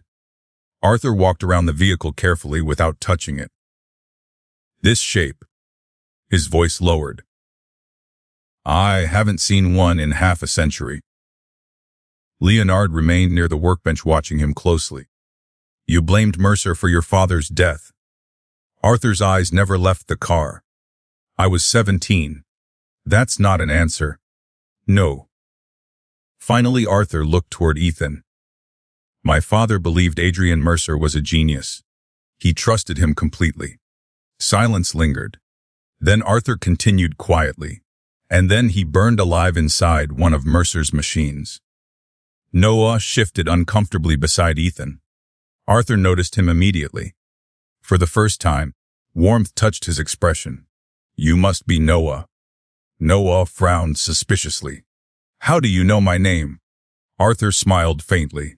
The entire country knows your name now. Noah looked horrified. That's terrible. Unexpectedly, Arthur laughed softly. A real laugh. Then the billionaire slowly approached the workbench and placed a folder down carefully. I'm not here to threaten you, Ethan. Could have fooled me with the SUVs. Occupational habit. Ethan didn't smile. Arthur opened the folder calmly. Inside sat documents, contracts, wire transfer authorizations, legal agreements. Then Arthur slid a single paper across the table. Ethan's breath caught instantly. $6 million. Noah nearly choked on air. Leonard muttered under his breath, Jesus Christ. Arthur remained calm. Paid immediately. The garage became completely silent. 6 million. Not theoretical money. Not online speculation. Real money. Enough to erase every problem Ethan had ever faced. The mortgage. Sarah's medical debt. Noah's future. Everything. Arthur studied him carefully. I understand this is overwhelming. Ethan stared at the number. $6 million. His hands actually trembled slightly. Arthur noticed. Most people would accept immediately. Noah slowly looked toward Ethan. Dead A. Ethan forced himself to breathe. What happens to the car? Arthur answered honestly. It joins my private collection. Leonard scoffed immediately. Meaning nobody sees it again. Arthur's eyes narrowed slightly. My facilities preserve automotive history better than most museums. No. Leonard replied coldly. You bury history. Arthur ignored him. Instead, he focused entirely on Ethan. You're a father. His voice softened slightly. You understand responsibility. That sentence hit hard. Arthur continued. You can struggle for years trying to restore a machine you may never fully understand. He gestured toward Noah gently. Or you can secure your son's future forever. Noah stared at Ethan silently now. Waiting. Trusting. The pressure suddenly became crushing. Because Arthur wasn't wrong. $6 million changed everything. Ethan imagined no more bills. No more overtime shifts. No more choosing between groceries and repairs. A real life for Noah. A safe life. The temptation nearly broke him. Then Leonard stepped forward quietly. Ask him what happens after. Arthur sighed slightly. Leonard. Ask him. Ethan looked toward Arthur carefully. What happens after? The billionaire met his eyes. You move on with your life. And the car. Arthur hesitated. That tiny hesitation answered everything. The phantom prototype would disappear forever. Locked away in some billionaire vault where nobody would ever see Adrian Mercer's final creation again. Arthur noticed Ethan realizing it. You think public attention matters more than preservation? No. Ethan slowly looked toward the car again. I think some things deserve to be remembered. For the first time, Arthur's expression hardened. That sentimentality will bankrupt you. Maybe. You have no idea what restoration costs for something like this. I'm learning. Arthur stepped closer. Do you know what people will do for this vehicle? Ethan remained silent. Collectors will sue you. Media will stalk you. Criminals may target you. Arthur's voice lowered dangerously. And eventually, he glanced toward Noah. You will realize your son deserves safety more than your pride. That did it. Ethan's expression changed instantly. Cold. Protective. No? Arthur blinked slightly. Ethan stepped forward slowly. You don't get to use my son against me. The garage atmosphere shifted immediately. Tighter. Sharper. Arthur studied him carefully for several long seconds. Then finally, the billionaire nodded once. Fair enough. He closed the folder calmly. But before leaving, Arthur paused beside the phantom prototype one final time. When he spoke again, his voice sounded quieter. Older. My father believed Adrian Mercer built the future. His eyes drifted across the damaged hood. And that future killed him. Then Arthur looked directly at Ethan. If you keep this car, a pause. Make sure it was worth the cost. The billionaire turned and walked out. The convoy disappeared minutes later. But the tension remained behind like smoke. Noah finally exhaled loudly. That dude was terrifying. Leonard nodded immediately. Correct. Correct. Ethan still stared toward the driveway. $6 million gone. Just like that, Noah slowly walked beside him. Dad? Yeah. Are we stupid? Ethan laughed once. Tired. Broken. Maybe a little emotional too. Honestly. Yeah. I have absolutely no idea. That night, the internet exploded again. News headlines spread everywhere. MYSTRY cheese CX melio and dalo FRBLEOIR EDACCCS TOP TAU OTP BALOPOS ET Henkel opinion videos flooded social media instantly. Some called Ethan irresponsible. One finance commentator openly mocked him. Turning down generational wealth while raising a child alone isn't noble. It's insanity. Noah saw that clip accidentally. Ethan found him sitting quietly on the couch afterward. What's wrong? Noah hesitated. Then finally, if we don't sell it, he looked downward. Are you going to keep struggling forever? The question broke something inside Ethan. Because Noah wasn't asking selfishly. He was scared. Scared for him. Ethan sat beside his son quietly. When your mom got sick. His voice softened. I kept thinking money could fix everything. Noah looked up carefully. But it didn't. Silence settled between them.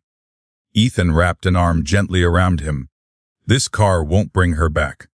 Noah nodded slowly. But maybe. Ethan looked toward the garage.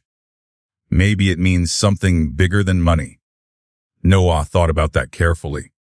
Then quietly asked, do you believe that? Ethan stared toward the Phantom prototype through the garage window. Adrian Mercer built it after losing everything. And somehow, Ethan understood that pain more every day. Yeah, he whispered, I think I do. Hour later that night, Ethan returned to the garage alone again.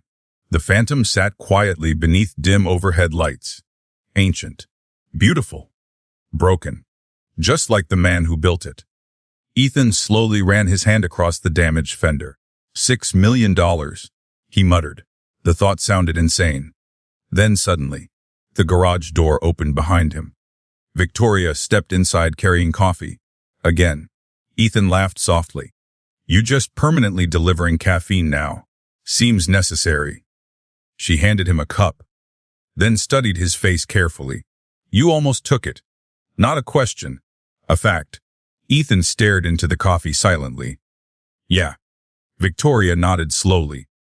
I probably would've. That's supposed to help? No. A faint smile appeared. But honesty usually does. For several quiet seconds, they stood beside each other looking at the Phantom prototype. Then Victoria spoke again. You know why Arthur Vale scares people? Ethan glanced toward her. Money. Power. She crossed her arms lightly. Men like him spend their entire lives getting everything they want. Her eyes shifted toward Ethan. You said no anyway. Something warm flickered briefly across her expression. Respect. Real respect. And unexpectedly, Ethan felt his chest tighten slightly again. Then Victoria looked toward the car. Sir? Her voice softened. What are you going to do now? Ethan stared at the Phantom prototype quietly. Outside, camera flashes occasionally flickered beyond the curtains. Inside, everything felt strangely still. Finally, he answered honestly. I think. He exhaled slowly. I think I'm going to try saving it. The morning after Ethan rejected Arthur Vale's offer, the entire country lost its mind. Every news channel replayed the footage. Every social platform debated his decision. Every financial expert suddenly became an expert on Ethan Cole's life. The headlines were brutal. Si Angela da $6 million or foil. Te mas te xnzv misti anamrax. Ethan shut his phone off by breakfast. He couldn't take another opinion. Noah sat across from him eating cereal while helicopters buzzed faintly overhead again. Still famous, Noah muttered. Unfortunately. Noah glanced toward the garage. You really gonna keep it? Ethan hesitated. That hesitation answered enough already. Noah lowered his spoon slowly. You don't know what to do either. Ethan sighed. No. For the first time since finding the Phantom prototype, he admitted it out loud. Because the truth was terrifyingly simple.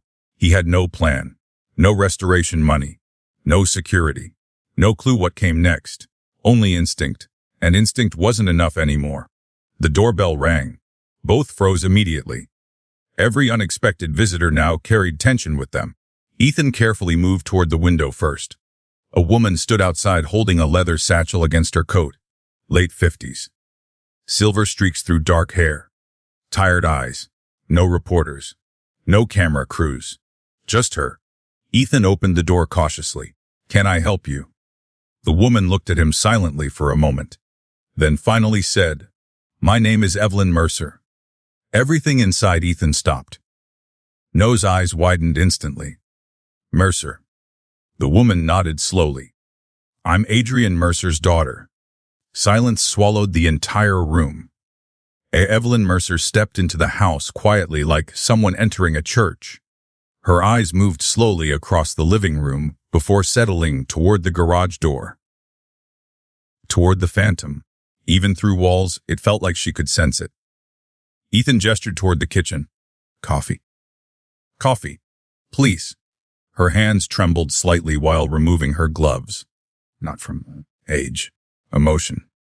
Noah sat unusually still at the table watching her carefully. Finally, Evelyn spoke. I never thought I'd see one again.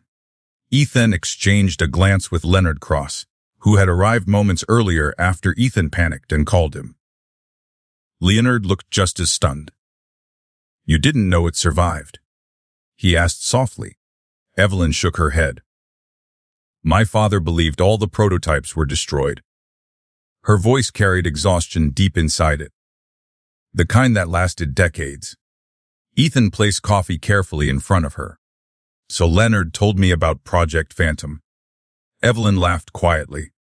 No one ever just says Phantom. Her eyes drifted toward the garage again. To my father, it was everything. Silence settled softly across the kitchen. Then Evelyn finally looked directly at Ethan. You remind me of him. That caught Ethan completely off guard. What? The way you look at machines.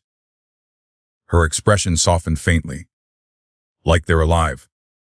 Ethan didn't know how to answer that, because honestly, sometimes he thought they were. An hour later, they entered the garage together. The moment Evelyn saw the Phantom prototype beneath the fluorescent lights, she stopped breathing. Literally stopped. One trembling hand covered her mouth, while tears instantly filled her eyes. For several long seconds, nobody spoke. Then slowly, she approached the damaged vehicle. Her fingertips lightly brushed the rusted fender. Oh my God! Her voice cracked completely. It survived. Noah looked toward Ethan nervously. Ethan felt his own chest tightening unexpectedly. Because Evelyn wasn't seeing metal, she was seeing her father. Memories. Loss. Ghosts. Finally, she rested her forehead gently against the roofline and quietly cried. No cameras. No performance. Just grief finally finding somewhere to land after 50 years. Leonard looked downward respectfully. Even Noah stayed silent. Eventually, Evelyn straightened slowly. I called it his miracle machine. Ethan frowned slightly. Miracle. She nodded. My father believed Project Phantom could change racing forever. Her eyes drifted across the prototype lovingly. He thought it would prove American engineering could surpass Europe. Noah grinned proudly. So basically race, car Captain America. Unexpectedly, Evelyn laughed through tears. Exactly, the sound transformed her instantly. For one brief second, Ethan glimpsed the younger woman she used to be before grief settled permanently into her shoulders. Then her smile faded again. He built this after Daniel Vale died. Leonard nodded quietly. That's what we suspected. Evelyn slowly walked toward the driver's side door. My father blamed himself. Silence returned immediately. Ethan leaned against the workbench. The crash wasn't his fault, though. Evelyn looked toward him carefully. Logic doesn't matter much after someone dies. That sentence hit Ethan like a hammer, because he understood exactly what she meant. After Sarah died, he blamed himself for everything too. Not earning more, not catching symptoms sooner, not fixing the impossible. Grief rewired logic. Evelyn noticed the shift in his expression instantly. You understand that? Not a question. A fact. Ethan looked away quietly. Yeah. For a moment, the garage became painfully still. Two strangers connected entirely through loss. Evelyn eventually asked to sit inside the prototype. Ethan hesitated only briefly before helping open the damaged driver side door carefully. Dust floated through the air while she lowered herself slowly into the seat. And suddenly, her entire expression changed. She smiled. Not sadly, not politely. Truly smiled. My father always smelled like engine oil, she whispered softly. Noah climbed beside Ethan near the workbench. She misses him. Yeah. Evelyn lightly touched the cracked steering wheel. He used to test steering response at the dinner table. Noah blinked. What? He'd hold forks and pretend they were suspension components. That made Noah burst out laughing. Evelyn laughed too. Then slowly, her smile disappeared again. My mother hated these cars. Silence. She said racing stole him from our family long before the accident did. Ethan watched her carefully. What happened after the crash? Evelyn stared through the dusty windshield. My father disappeared. Leonard frowned slightly. You mean emotionally? No. She looked toward him. I mean literally. The garage became quiet again. Evelyn continued softly. One night he left home and never came back. Noah's eyes widened. Vanished. She nodded slowly. There were rumors. What kind? Some people thought he killed himself. Leonard looked uncomfortable now. Others believed Arthur Vale ruined him, financially after Daniel's death. Ethan crossed his arms. And what do you believe? Evelyn looked down at the steering wheel. I think grief destroyed him. Nobody argued with that. Because standing inside that garage, it felt true. At that evening, Victoria Hale arrived carrying food again. At this point, Ethan barely questioned it anymore. She stopped the moment she noticed Evelyn sitting beside the prototype reviewing old photographs. Oh. Evelyn stood politely. You must be Victoria. Victoria blinked. How do you know who I am? Evelyn smiled faintly. Leonard talks. Leonard immediately raised both hands. I share information professionally. Victoria rolled her eyes. Sure you do. But Ethan noticed something interesting immediately. Victoria suddenly seemed nervous. Subtly, tiny things. Adjusting her sleeves. Fixing her posture. Avoiding eye contact too long. Weird, very weird. Then Evelyn looked directly between Ethan and Victoria and smiled knowingly. Ethan completely missed it. Leonard did not. The historian immediately hid a grin behind his coffee cup. A dinner became strangely comfortable. Noah dominated most conversations while Evelyn told stories about Adrian Mercer. Stories nobody else knew. How he worked through nights without sleeping. How he sketched car designs onto napkins. How he once drove 4 hours because he heard about a rare transmission hidden inside a scrapyard. Ethan found himself smiling constantly listening to her because Adrian Mercer suddenly stopped feeling legendary. He started feeling human. A flawed, brilliant, obsessive man trying desperately to build something meaningful before life crushed him. The similarities hit too close sometimes. At one point, Evelyn quietly studied Ethan while he fixed Noah's broken glasses arm using a tiny screwdriver from the junk drawer. You really love him. The sentence caught Ethan off guard. He glanced toward Noah instinctively. Of course. Evelyn nodded slowly. My father loved me like that too. Her voice softened. He just didn't know how to balance love and obsession. The room grew quieter instantly. Then Evelyn looked toward the phantom prototype visible through the garage doorway. If you keep this car, she hesitated. Don't let it consume your life. Ethan absorbed that silently. Because deep down, it already was. Later that night, after Noah finally fell asleep, Ethan found Evelyn alone inside the garage. She stood beside the prototype running her hand lightly along the roofline. He built this for her. Ethan frowned. For who? Evelyn smiled sadly. My mother. Silence. She deserved to fly. Ethan's chest tightened immediately. The hidden message. Now it made sense. Evelyn continued quietly. My mother used to tell him he spent more time chasing speed than living life. Her eyes glistened slightly. After Daniel Vale died, my father changed. He stopped caring about winning. She looked toward the Phantom prototype. This car wasn't meant for racing anymore. Ethan stared at the vehicle differently now. What was it for? Evelyn smiled sadly. Redemption. Those words settled deep inside Ethan's chest.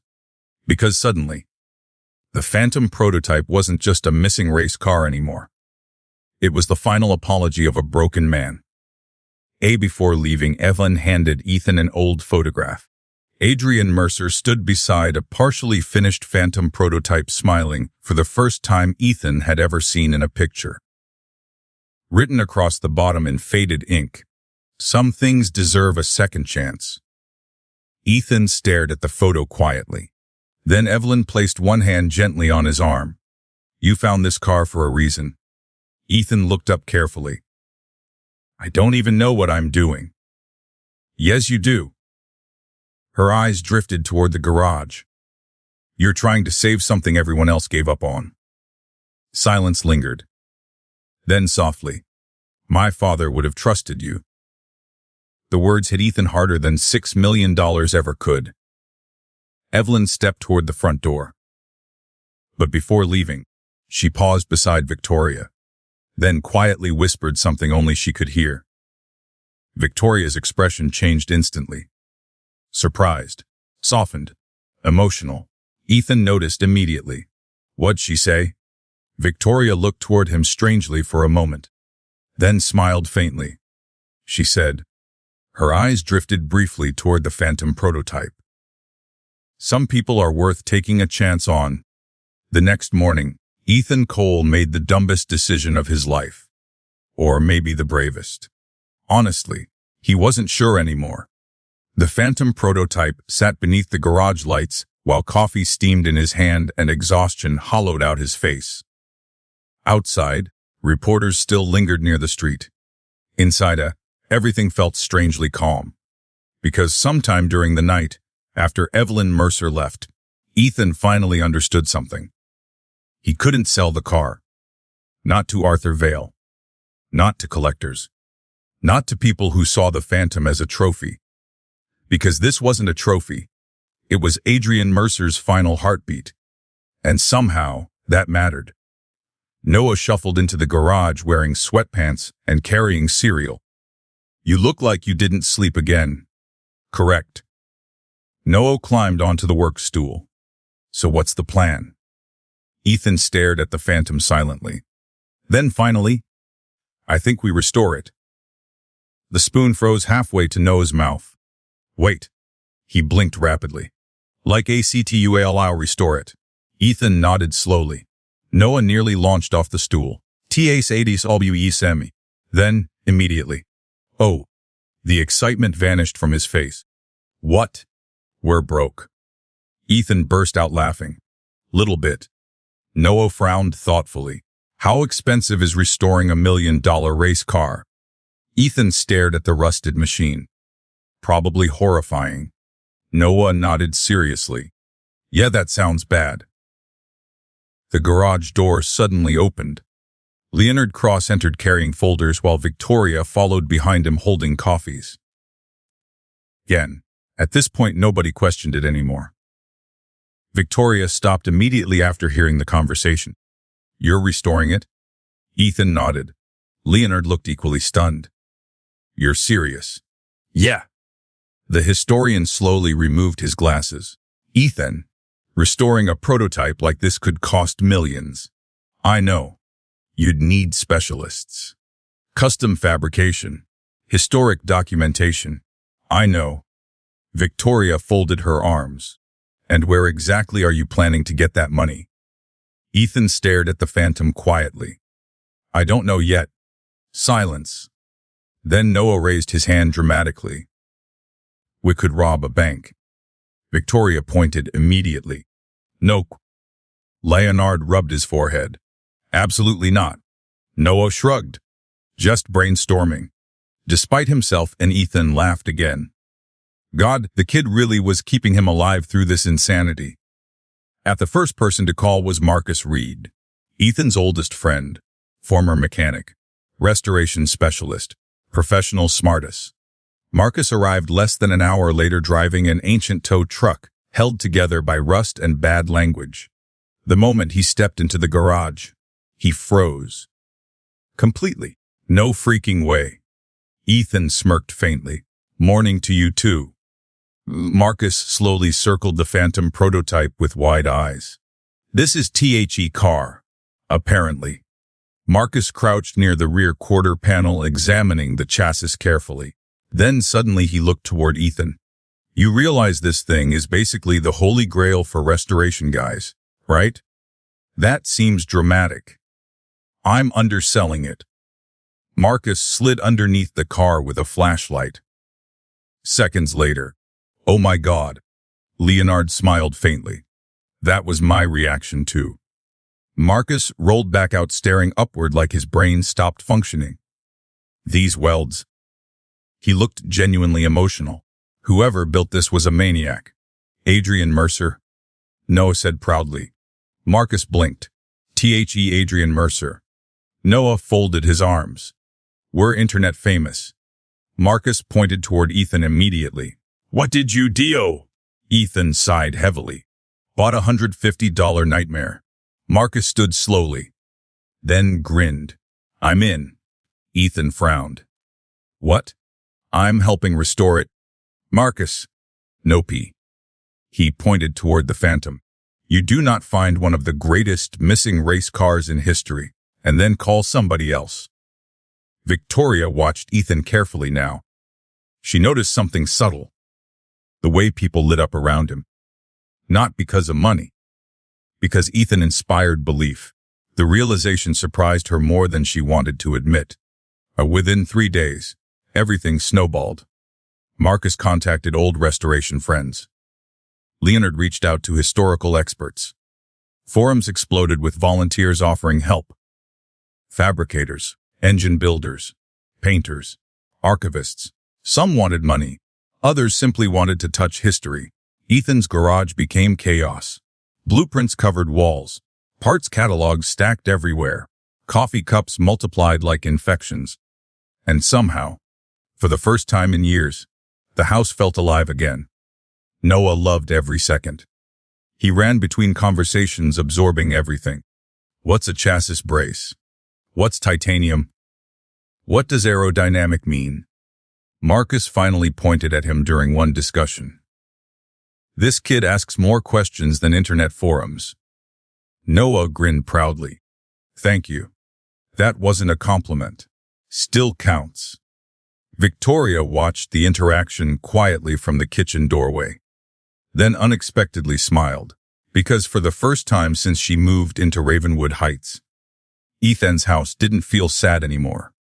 Messy, chaotic, loud, but alive. And somehow, that affected her more than it should. But the biggest problem arrived Friday afternoon. Money. Marcus spread estimated restoration costs across the kitchen table. Everyone stared silently. Custom fabrication, historic reconstruction, engine rebuilding, rare materials. The total looked catastrophic. Ethan leaned back slowly. Yeah, okay, that's impossible. Marcus nodded. Pretty much. Leonard rubbed his forehead. You'd need investors. No. Everyone looked toward Ethan. He crossed his arms immediately. No investors. Victoria frowned slightly.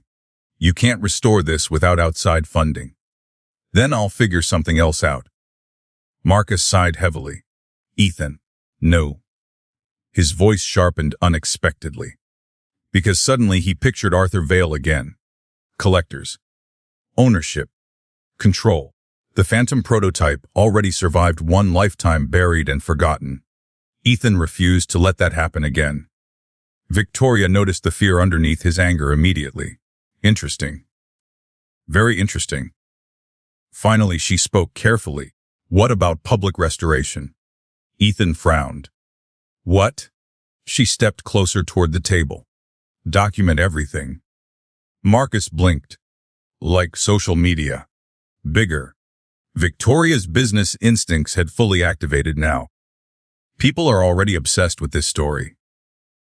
Her eyes shifted toward the Phantom prototype visible through the garage doorway. You restore the car publicly. Leonard slowly leaned forward. That's actually. Marcus pointed dramatically. Kind of genius. Victoria continued calmly. Videos, live streams, restoration updates. Ethan looked overwhelmed instantly. I'm not becoming an influencer. No, gasp. You'd be so good at it though. Buddy, no. Victoria ignored both of them. You let people invest emotionally in the restoration process. Leonard nodded slowly now. Crowdfunding. Ethan blinked. No. Marcus laughed. Oh, you are absolutely old. Ethan rubbed his face. I am not asking strangers for money online. Victoria folded her arms. You already inspired strangers online. Silence. That landed harder than Ethan expected. Because she was right. Millions of people were already watching. Already invested.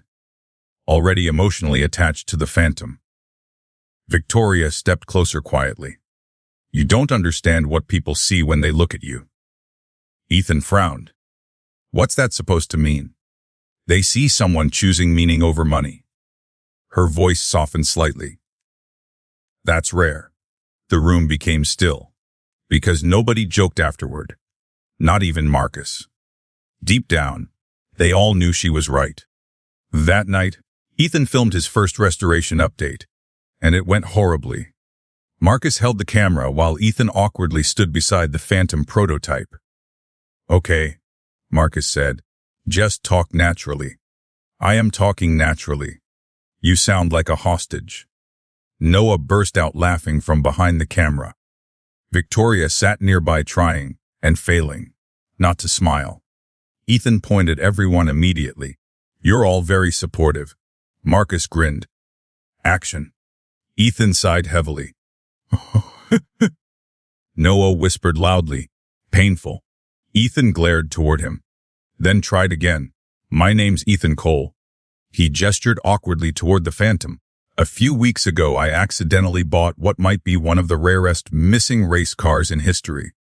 Marcus gave him a thumbs up. Better, Ethan continued slowly. I'm not a celebrity. I'm not a millionaire. His eyes drifted toward the prototype. I'm just a mechanic who thinks some things deserve a second chance. Silence settled softly in the garage. Even Marcus stopped joking. Because suddenly Ethan wasn't performing anymore. He was honest. And honesty changed everything. Ethan looked directly into the camera. I don't know if restoring this car is possible. His voice softened slightly. But Adrian Mercer built something extraordinary. He rested one hand gently against the phantom's damaged roofline. And I think the world deserves to see it again. Marcus lowered the camera slowly afterward. Nobody spoke for several seconds. Then Noah whispered dramatically. That was Billionaires' victories. Toricked away quickly, pretending she wasn't emotional. Too late, Ethan noticed, and for a brief second, their eyes met. Something shifted again. Small. Dangerous. Warm. Victoria broke eye contact first. Okay, she said quickly. That might actually work. The video uploaded that night. By morning, it had over 12 million views. Ethan woke up to thousands of messages flooding every platform. People offered parts, skills, shop space, historical documents. One retired engineer even claimed he worked briefly with Adrian Mercer during Project Phantom's early development. The internet transformed overnight. The story no longer belonged to reporters. Now it belonged to ordinary people. People who understood struggle, loss, second chances. Noah sprinted through the house screaming, WER3NDNG. Marcus immediately corrected him. The car is trending. No. Noah yelled proudly. Dad is trending. Ethan groaned loudly into his coffee. Victoria arrived moments later carrying donuts. Again. She stopped when she saw the chaos. Phones ringing nonstop. Emails exploding. Leonard surrounded by documents. And Ethan, standing in the middle of all of it looking completely overwhelmed. She smiled softly without realizing it. Because for the first time in a very long time, Ethan Cole didn't look broken anymore. Exhausted, absolutely. Terrified, definitely. But broken. No. The Phantom prototype was rebuilding him too. That evening, the first donation arrived, then another, then hundreds more. Small amounts mostly. $20, $50, $500. Alongside messages, my father was a mechanic. He would have loved this. Please finish what Mercer started. Thank you for choosing history over greed. Ethan sat silently reading them while Noah leaned against his shoulder. We're not alone anymore. Noah whispered. Ethan stared toward the Phantom prototype glowing softly beneath garage lights. For the first time since finding it, hope outweighed fear. Then suddenly, Leonard's phone rang. The historian answered casually. Seconds later, his expression changed completely. Cold. Serious. What? Ethan asked immediately. Leonard slowly lowered the phone. That was an old contact in Chicago. Silence filled the garage. Then quietly. Arthur Vale just started buying restoration shops. The internet loved Ethan Cole. Until it didn't. That was the first thing Victoria Hale noticed. 1 week earlier, people called him inspiring. Now, they called him reckless. Comment sections shifted almost overnight. C.L.T.H.E. car. H.E.'s U.S.I.N.G.A.S. Kifo.R. at T.10.N. T.S.E.S.G.T.I.G.P.H.E.T.Y. Nobody D.S.T.U.P. Kayati. Victoria stared at the scrolling headlines from her office downtown while rain streaked against the skyscraper windows outside. She understood public opinion better than most people. Attention was temporary. Admiration was fragile. And the internet always demanded a villain eventually. Unfortunately, Ethan was becoming convenient. Her assistant entered carefully. You should see this. Victoria looked up. The tablet displayed another trending clip. A financial podcast host laughed openly into a microphone. Imagine turning down $6 million while crowdfunding restoration costs online. The host shook his head dramatically. That's not heroic. That's selfish. Victoria's jaw tightened instantly. The host continued, and meanwhile his kid still lives in a tiny house while daddy plays race car museum curator. Victoria muted the video immediately. Too late. The damage was already done, because deep down knew that line would hurt Ethan. Not criticism toward himself, toward Noah. That was different. The restoration garage no longer looked like Ethan's garage. It looked like a war zone. Tools everywhere. Blueprints taped across walls. Metal components stacked beside workbenches. The Phantom prototype sat elevated on jack stands while Marcus Reed and 2 volunteer fabricators examined suspension damage beneath the chassis. Sparks flew across the dim garage while classic rock played through dusty speakers. And somehow, despite the chaos, the car was finally beginning to look alive again. Small areas of cleaned metal gleamed beneath the rust now. The shape grew clearer every day. Aggressive. Beautiful. Timeless. Noah walked slowly around the vehicle, carrying a clipboard twice the size of his torso. Dad says we're rebuilding history. Marcus smirked. Your dad also thinks sleep is optional. True. Ethan appeared from beneath the chassis, wiping grease from his hands. You're supposed to be doing homework. Noah pointed at the clipboard proudly. This I's homework. Marcus nodded seriously. He's learning torque specs. That's not real school. Honestly, more useful. Ethan laughed despite himself. Then his phone buzzed again. His smile disappeared instantly. Victoria noticed immediately from across the garage. What now? Ethan glanced at the screen. Another reporter. You should stop answering unknown numbers. I did 3 days ago. Victoria crossed her arms. And they started calling from known numbers. Marcus muttered from beneath the car. That's horrifying. It was. Everything about Ethan's life had become public property now. Strangers debated his parenting online. Financial analysts dissected his debt. Commentators mocked his decisions daily. And worst of all, Noah was starting to notice. That afternoon, Ethan got called into Noah's school, which immediately terrified him. The principal greeted him awkwardly near the office entrance. "Mr. Cole." Ethan's stomach tightened. "What happened?" "It's nothing serious." That sentence never meant anything good. The principal sighed heavily. There was an incident during lunch. Ethan immediately spotted Noah sitting quietly inside the office. Eyes red, arms crossed tightly. Protective posture, angry posture. Ethan moved beside him instantly. "You okay?" Noah shrugged. "Too hard. Too fast. Not okay." The principal cleared her throat carefully. Another student repeated some things they heard online. Ethan already knew, even before hearing it. The boy said Mr. Cole cared more about the car than taking care of his son.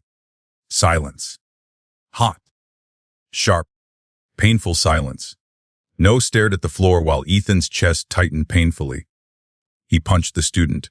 The principal added quietly. Marcus would have looked proud. Ethan absolutely did not. But secretly, part of him understood. The principal continued carefully. "Noah's a wonderful kid. This wasn't malicious behavior." Noah finally muttered under his breath. Hay called Mom stupid too. Everything inside Ethan stopped. The room suddenly felt smaller. Because Sarah was sacred, nobody touched Sarah. Ethan crouched slowly beside Noah. "Buddy." He said she'd hate you for wasting money on the car. Noah's voice cracked, and that destroyed Ethan completely. Not the reporters. Not the criticism. Not the money pressure. That. Ethan wrapped both arms around his son immediately. Noah buried his face against his shoulder silently. The principal discreetly looked away. And for the first time since finding the phantom prototype, Ethan genuinely wondered if Arthur Vale had been right. Maybe this car really was costing too much. That evening, the garage felt different. Heavier. Nobody joked much. Even Marcus stayed unusually quiet while working on chassis measurements. Noah sat near the workbench drawing silently instead of asking questions. Victoria noticed immediately when she arrived. Something was wrong. Bad wrong. She found Ethan outside alone, sitting on the porch, steps staring into the dark street. Cold autumn wind moved through the neighborhood trees, while distant reporters lingered near the end of the block again. Victoria sat beside him carefully. "What happened?" Ethan laughed quietly. Not because anything was funny.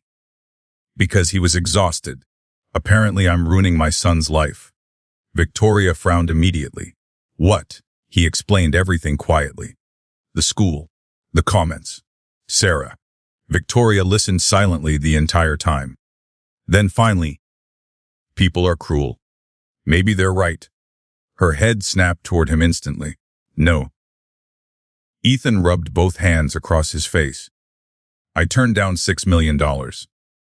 Because you believed in something. Because I'm stubborn." Victoria stared at him carefully. "No, Ethan." Her voice softened slightly. "You turned it down because you understood this car matters to people." Silence settled between them. Then she added quietly, "Most wealthy men I know would have sold it immediately." That surprised him slightly. "You would have." Victoria didn't answer immediately.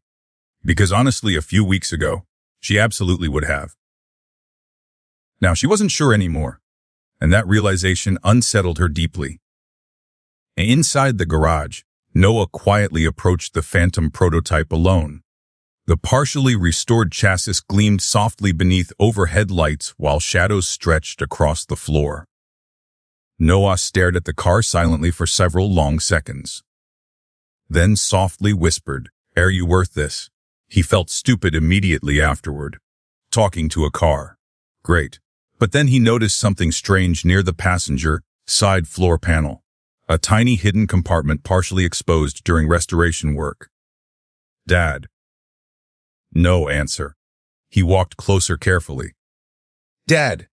This time Ethan rushed inside immediately. "What happened?" Noah pointed toward the compartment. There's something in there. Marcus slid underneath with a flashlight. Seconds later, oh hell. Ethan crouched beside him instantly.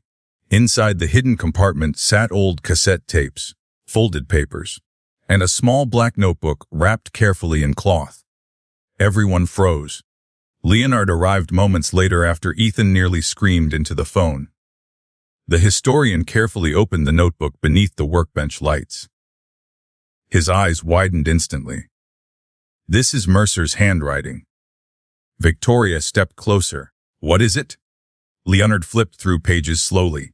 Engineering notes, sketches, personal entries. Then suddenly, he stopped. His entire expression changed. What? Leonard looked toward Ethan carefully. This wasn't just a race car. Ethan frowned. We know. No. Leonard swallowed slowly. I mean legally. The room became silent again. Leonard turned the notebook carefully toward them. Inside, one handwritten line was underlined heavily. Vale investors attempted acquisition of Phantom control systems. Refused transfer. Dangerous consequences possible. Marcus blinked. What the hell does that mean? Leonard looked pale now. I think Project Phantom involved something bigger than racing. The garage atmosphere shifted instantly. Sharper. Darker. Victoria crossed her arms tightly. What kind of bigger? Leonard slowly turned another page. Then quietly read aloud. They don't want speed. They want the predictive system. Silence. Nobody spoke. Because nobody understood. Except maybe Leonard. And judging by his face, that was worse. Later that night, after everyone else finally left, Victoria stayed behind. Again. At this point, Ethan almost expected it. The garage lights reflected softly across the Phantom prototype, while cold rain began falling outside once more. Ethan leaned against the workbench staring at Mercer's notebook. You know what scares me? Victoria looked toward him carefully. What? I think Arthur Vale knows exactly what this car really is. Victoria's stomach tightened slightly. Because she thought the same thing. She slowly stepped beside him. You don't have to do this alone. Ethan laughed quietly. I literally dragged you into this. You didn't drag me. Her voice softened. I stayed. Their eyes met briefly. Longer this time. Warmer. More dangerous. Then suddenly Noah's voice echoed from the kitchen. Or, you fully RTG. Both jumped apart instantly. Victoria nearly choked. Ethan looked horrified. No. Noah appeared grinning in the garage doorway holding a juice box. Definitely flirting. Victoria pointed immediately. You are banned from observing adult conversations. Too late. Ethan buried his face in his hands while Noah walked away laughing proudly. Victoria tried not to smile. Failed completely. And unexpectedly. So did Ethan. For one brief moment. The weight disappeared again. But only for a moment. Because sitting between them on the workbench, Adrian Mercer's notebook waited silently, and deep down, all of them understood the same terrifying truth. The Phantom prototype wasn't just valuable anymore. It was dangerous. The next morning, the Phantom prototype became national news again. But this time, not because of Ethan. Because of the notebook. Leonard Cross hadn't leaked anything intentionally. Unfortunately, historians talked. Collectors listened, and rumors spread faster than truth ever could. By sunrise, headlines flooded the internet. Mission Mar Cer ni ts coviria di paro jt hishitam hada ccr teaching you elgon. Oit mas aean mar cer rbldng. Ethan stared at the articles from the kitchen table while exhaustion hollowed out his face. This is bad. Marcus Reed nodded immediately. Extremely. Leonard looked equally stressed. I told exactly one trusted archivist. Marcus pointed dramatically. And that archivist immediately told 12 other nerds. Apparently. Noah entered wearing his backpack for school. You guys realize you sound like conspiracy theorists now. Nobody answered. Because honestly, they kind of did. The notebook sat in the center of the table beside untouched coffee. Dangerous consequences possible. The sentence replayed endlessly inside Ethan's head. Victoria Hale arrived moments later carrying breakfast, sandwiches. Again. At this point, Noah had started calling her the food fairy. Victoria stopped the moment she saw everyone's expressions. That bad? Ethan slid the tablet toward her. She scanned the headlines quickly, then muttered quietly, "Oh no." Leonard rubbed his eyes tiredly. People think Mercer hid some revolutionary predictive driving system inside the Phantom program. Victoria frowned. Did he? Silence. Leonard hesitated, and that hesitation terrified everyone. Marcus pointed immediately. Absolutely not. Leonard looked uncomfortable. I honestly don't know. The kitchen became silent. Victoria slowly lowered the tablet. That's why Arthur Vale wants the car. Ethan nodded grimly. Yeah. Noah looked confused. What's predictive driving? Marcus answered carefully. Imagine a car smart enough to react before the driver does. Noah blinked. That sounds awesome. Leonard sighed heavily. It also sounds extremely valuable. Victoria's business instincts activated instantly. How valuable? Leonard looked toward her carefully. To military contractors. To private automotive firms. To defense companies. A pause. Billions. Complete silence. Noah slowly lowered his sandwich. We are SBR not qualified for this. Ethan almost laughed. Almost? Her school became impossible for Noah after that. Reporters waited outside the campus. Parents whispered. Kids repeated internet rumors nonstop. By lunch, somebody claimed Noah's dad discovered secret government technology. Another kid insisted Ethan was secretly becoming rich and abandoning Ravenwood forever. Noah punched nobody this time. Barely. Instead, he sat alone during recess staring at the playground fence while autumn wind scattered leaves across the blacktop. Then unexpectedly, Victoria appeared beside the fence outside school grounds. Noah blinked in confusion. What are you doing here? Victoria held up 2 milkshakes. Bribery. Noah immediately accepted one. Reasonable. Victoria leaned casually against the fence beside him. You okay? Noah shrugged. That fake shrug again. The one Ethan used too. Victoria noticed immediately. They bothering you? A little. Noah stared down at the milkshake quietly. People keep saying Dad's ruining our lives. Victoria's chest tightened unexpectedly. Because the kid sounded genuinely scared now. Not angry. Scared. She crouched slightly so they stood eye level. You know something important about your dad. Noah looked toward her carefully. He keeps choosing people over money. Silence settled softly between them. Victoria smiled faintly. That's rare. Noah thought about that. Then quietly asked, would you have sold the car? The question hit harder than expected. Because a month ago, absolutely yes. Without hesitation. But now, Victoria looked toward the cloudy sky thoughtfully, then finally admitted, before meeting your dad. Noah nodded. Yeah. She smiled softly. Now I'm not so sure. Noah grinned slightly. I knew you liked him. Victoria nearly inhaled milkshake. What? What? You look at him different. Oh my God. It's true. Victoria pointed at him immediately. You are terrifyingly observant. Thank you. That's style, not a compliment. Noah grinned proudly anyway. That evening, the restoration livestream shattered records. Millions tuned in while Ethan and Marcus carefully removed damaged suspension components from the Phantom prototype. The comments moved so fast they blurred across the screen. Restore ESTORAETMESADOTLETVLE Buyen. Victoria watched quietly from the corner of the garage while helping Leonard organize Mercer's documents. At one point, Ethan crawled out from beneath the chassis completely covered in grease. His shirt stained, hair messy, exhausted beyond belief. And somehow, Victoria couldn't stop staring at him, which was deeply inconvenient, because Ethan Cole looked nothing like the men she normally dated.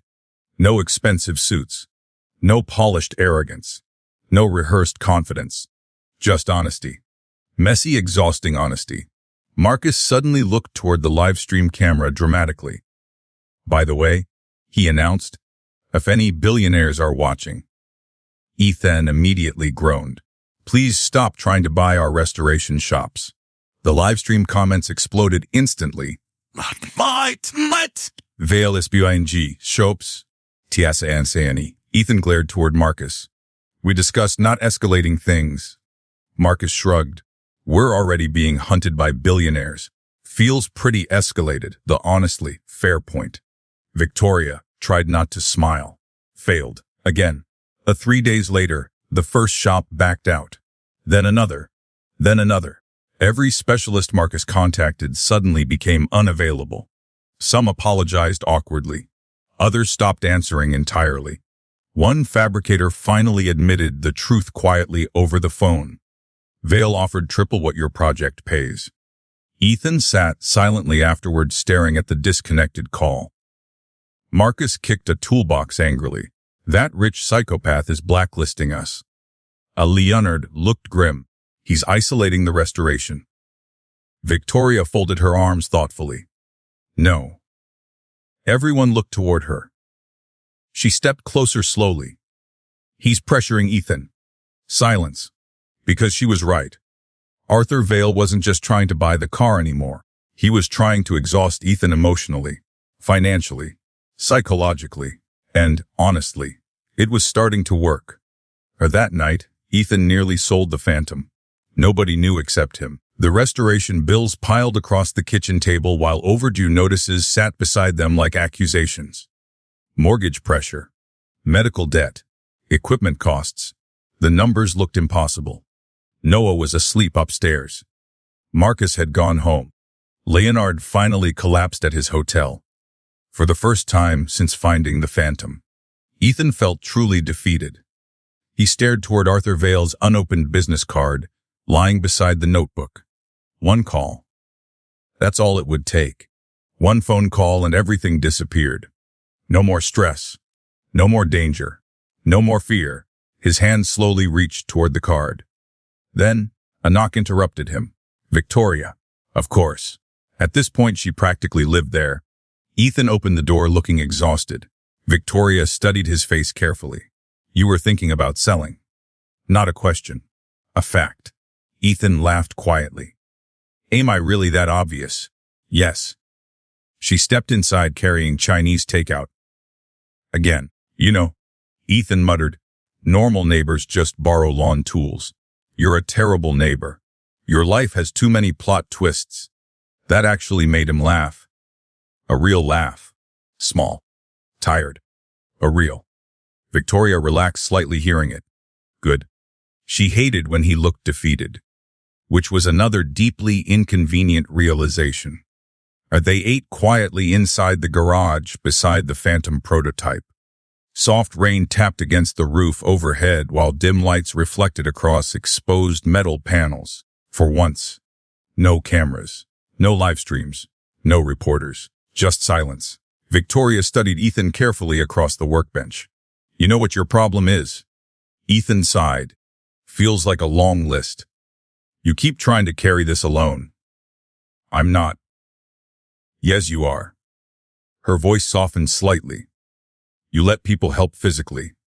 She gestured toward the garage, not emotionally. That landed harder than Ethan expected, because it was true. After Sarah died, he stopped leaning on people, stopped depending on people, stopped believing anyone stayed long enough to matter. Victoria noticed the shift in his expression immediately. There. It is. What? That wall you build. Ethan looked away quietly. You make it sound intentional. I think it is. Silence settled softly between them. Then Victoria quietly admitted, I used to do the same thing. Ethan looked toward her carefully. That surprised him. You? She laughed softly. You think successful people can't be lonely. The sentence carried far more weight than she intended.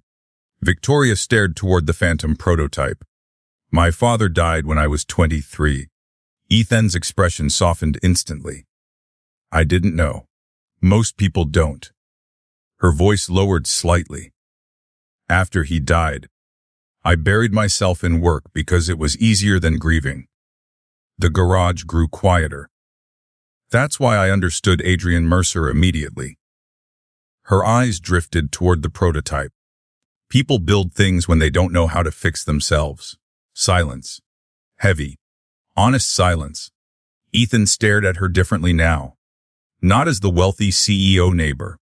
Not as the woman who mocked his junk car. But as someone carrying pain too. And somehow, that changed everything. Later that night, they worked side by side on the phantom prototype. Just small things. Cleaning parts. Organizing components. Reviewing Mercer's sketches. But something shifted between them. Comfort. Natural, effortless comfort. At one point, Victoria accidentally smeared grease across her cheek. Ethan noticed first. Then laughed. What? He pointed toward her face, smiling. You've officially crossed into mechanic territory.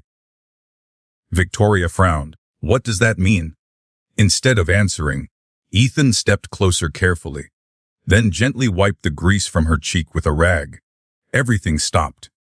The garage, the rain, the noise. Victoria froze completely, because suddenly Ethan stood very close enough to smell engine oil and coffee on him, close enough to see exhaustion behind his eyes, close enough to feel her heartbeat becoming deeply unprofessional. Ethan realized it too. Too late. Their eyes locked, longer than before, warmer than before, dangerous now. Then, OHMGOD, both jumped apart instantly. Noah stood in the garage doorway holding cereal. Again. You guys are defy-I-tell flirting now. Victoria buried her face in her hands immediately. Ethan looked ready to die. No. I knew it. No. You touched her face. Victoria started laughing uncontrollably. Actually laughing. Not polished CEO laughter. Real laughter. Which somehow made Ethan laugh too. And standing there beneath the garage lights beside the phantom prototype. For the first time in years, the house finally felt like home again. Then Leonard's voice suddenly echoed from the driveway. Ethan. Everyone turned immediately. The historian rushed inside looking pale. What happened? Ethan asked instantly. Leonard held up his phone. A private collector just leaked internal Vail documents online. Silence. Then quietly. Arthur Vail isn't trying to buy the Phantom anymore. Ethan's stomach tightened. What's he trying to do? Leonard looked directly at him. He's trying to prove the car belongs to his family. Nobody spoke for almost 10 seconds. Rain hammered softly against the garage roof, while Leonard Cross stood frozen near the entrance holding his phone like it contained a bomb. Ethan stared at him. What do you mean Arthur thinks the car belongs to his family? Leonard swallowed slowly. A private legal archive just leaked online. Marcus grabbed the phone immediately. What archive? Vail family correspondence. Victoria stepped closer beside Ethan while Marcus scrolled rapidly through documents. Then Marcus muttered, "Oh hell." Ethan snatched the phone next. His stomach tightened instantly. One highlighted line appeared repeatedly through legal communications from the 1970s. Daniel Vail's financial contributions to Project Phantom entitled Surviving Family Ownership Consideration of Prototype Assets. Noah blinked. I understood like 4 of those words. It means Arthur's preparing a lawsuit. Victoria answered quietly. Leonard nodded grimly. And not just for the car. Silence. Ethan looked toward him carefully. What else? The notebook. The garage suddenly felt colder. Leonard continued carefully. If Mercer really developed predictive response systems during Project Phantom. He glanced toward the prototype. Those documents could be worth far more than the car itself. Marcus rubbed both hands over his face. So now we're fighting billionaire lawyers over a haunted Batmobile. Correct, Leonard replied. Noah raised one hand. I would just like it officially stated that this keeps getting worse. Nobody argued, because the kid was right. By sunrise, Arthur Vale's lawyers had officially contacted Ethan. The letter arrived through courier. Thick. Expensive. Threatening without technically threatening. Victoria read through it twice while Ethan paced the kitchen. He's claiming potential ownership rights through his father's investment stake. Marcus scoffed loudly. On a car he never even knew existed. Victoria looked uneasy. That may not matter legally. Ethan stopped pacing instantly. You serious? I'm saying billionaires rarely spend this much money unless they think they can win. Silence. Noah slowly looked up from his cereal. Can they take it? Nobody answered immediately, because nobody knew, and that terrified Ethan more than anything. The live stream community exploded after the legal news broke. Millions rallied behind Ethan online instantly. SAVG Pentum trended nationally within hours. Supporters donated more money. Law firms volunteered consultation. Former racers publicly defended Ethan. But with support came pressure. More cameras. More interviews. More strangers. The house no longer felt private at all. At one point Ethan stepped outside just to breathe and immediately heard someone yell from the street. Echi Waikan. How goes The 10 million dollar car. He walked back inside without answering. Victoria noticed immediately. You okay? Ethan laughed quietly. No. She stepped closer carefully. Talk to me. And strangely, he almost did. That scared him more than the lawsuit. Because after Sarah died, Ethan stopped letting people close enough to matter. Now somehow Victoria Hale kept slipping through every wall he built. And honestly, he didn't know what to do about that. 3 nights later, everything changed again. Marcus had removed most of the damaged interior, while Leonard cataloged Mercer's recovered notes beside the workbench. The Phantom prototype finally looked less like a wreck and more like a sleeping predator. Its shape had become breathtaking. Low aggressive lines, hand-built aluminum panels, aerodynamic curves decades ahead of their time. Even unfinished, the car felt alive. Noah sat cross-legged nearby, assembling tiny labeled bags of restored bolts. I'm basically an engineer now. Marcus nodded seriously. Absolutely unqualified. Just like the rest of us. Victoria laughed softly from the corner while reviewing restoration budgets. Then suddenly, Leonard froze. Completely. What? The historian slowly reached deeper into the exposed dashboard cavity. There's another compartment. Everyone moved instantly. Hidden behind damaged instrument wiring sat a sealed metal box welded directly into the chassis. Marcus frowned. That definitely wasn't standard.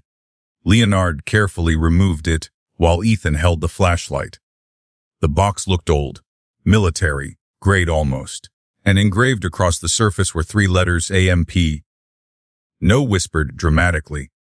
That's evil villain initials. Leonard looked pale, numb. His voice lowered quietly. That's Adrian Mercer predictive. Silence crushed the garage instantly. Victoria looked toward him carefully. You know what this is? Leonard nodded slowly. I think Mercer actually built it. Ethan's pulse accelerated. Built what? Leonard stared at the metal box like it terrified him. A predictive mechanical response system. Marcus blinked. In English, please. The historian swallowed slowly. Mercer was trying to create a car capable of anticipating driver input before reaction time occurred. Noah frowned. That sounds impossible. Leonard nodded. It should have been. The garage became completely silent. Then Ethan quietly asked Guy, what's inside the box? Leonard looked toward him carefully. I honestly don't know. Their opening it took 2 hours. Nobody breathed much during the process. The box had been sealed intentionally, protected carefully, like Mercer knew someone might eventually find it. Finally, Marcus removed the final corroded fastener. The lid creaked open slowly. Inside sat blueprints, punch cards, mechanical diagrams, and one cassette tape labeled FOR Monturechovir Fidens HER. Nobody moved. Ethan carefully picked up the tape. Victoria looked toward the Phantom prototype. He named the car. Leonard nodded slowly. Apparently. Noah stared at the cassette. Do we even own something that plays that? Marcus pointed proudly toward a dusty shelf. I hoard old technology for moments exactly like this. The cassette player crackled loudly when Marcus finally inserted the tape. Static filled the garage. Then, a voice. Old, tired, brilliant. Adrian Mercer. Everyone froze instantly. My name is Adrian Mercer. The room became completely still. If this recording is being heard. Static crackled briefly. Then somehow she survived. Ethan felt chills crawl across his skin. Mercer continued. They called Project Phantom a racing program. A bitter laugh echoed softly through the tape. It was never just racing.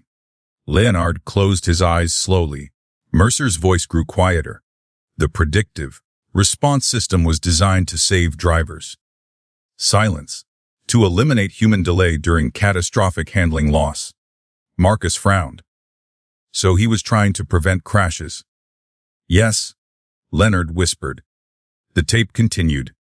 But investors saw military applications immediately. Victoria's expression hardened instantly. There it is. Mercer sighed heavily through the recording. They wanted control systems, target prediction, autonomous response algorithms. The garage atmosphere changed completely. Darker now, more dangerous. Mercer's voice cracked slightly. When Daniel Vale died, a long silence filled the tape. They blamed my machine. Noah slowly moved closer beside Ethan. Mercer continued quietly. It wasn't the machine. Leonard looked sharply toward the speaker. It was sabotage. The garage exploded into stunned silence. Marcus blinked rapidly. What? The tape crackled again. Someone altered the response calibration before testing. Victoria stared toward Leonard. Oh my God. Mercer continued. Daniel died because powerful men wanted control. Ethan's pulse hammered violently now. Arthur Vale knew. Maybe not everything, but enough. The tape played on. I built X4 in secret afterward. Ethan looked toward the Phantom prototype. Mercer's voice softened unexpectedly. She wasn't built for racing. Silence. She was built to prove the system could save lives. Noah stared wide-eyed. So the car isn't dangerous. Leonard looked shaken. New. The tape crackled softly again. Then Mercer's voice lowered almost to a whisper. If Arthur Vale ever finds this, everyone froze. He will bury it. Ethan slowly looked toward Victoria. Her expression had gone completely pale. Mercer continued. Not because he fears the machine. Static hissed sharply. Because he fears the truth. Then suddenly, the recording stopped. Silence swallowed the garage whole. Nobody moved. Nobody spoke. The Phantom prototype sat beneath dim overhead lights like a living ghost. Finally, Marcus whispered, "Well, that's horrifying." Noah nodded immediately. Super horrifying. Victoria looked toward Ethan carefully. This changes everything. Leonard nodded slowly. Yes. His eyes drifted toward the Phantom prototype. And now Arthur Vale definitely knows we found it. Later that night, after everyone finally left, Ethan sat alone inside the garage staring at Mercer's tape recorder.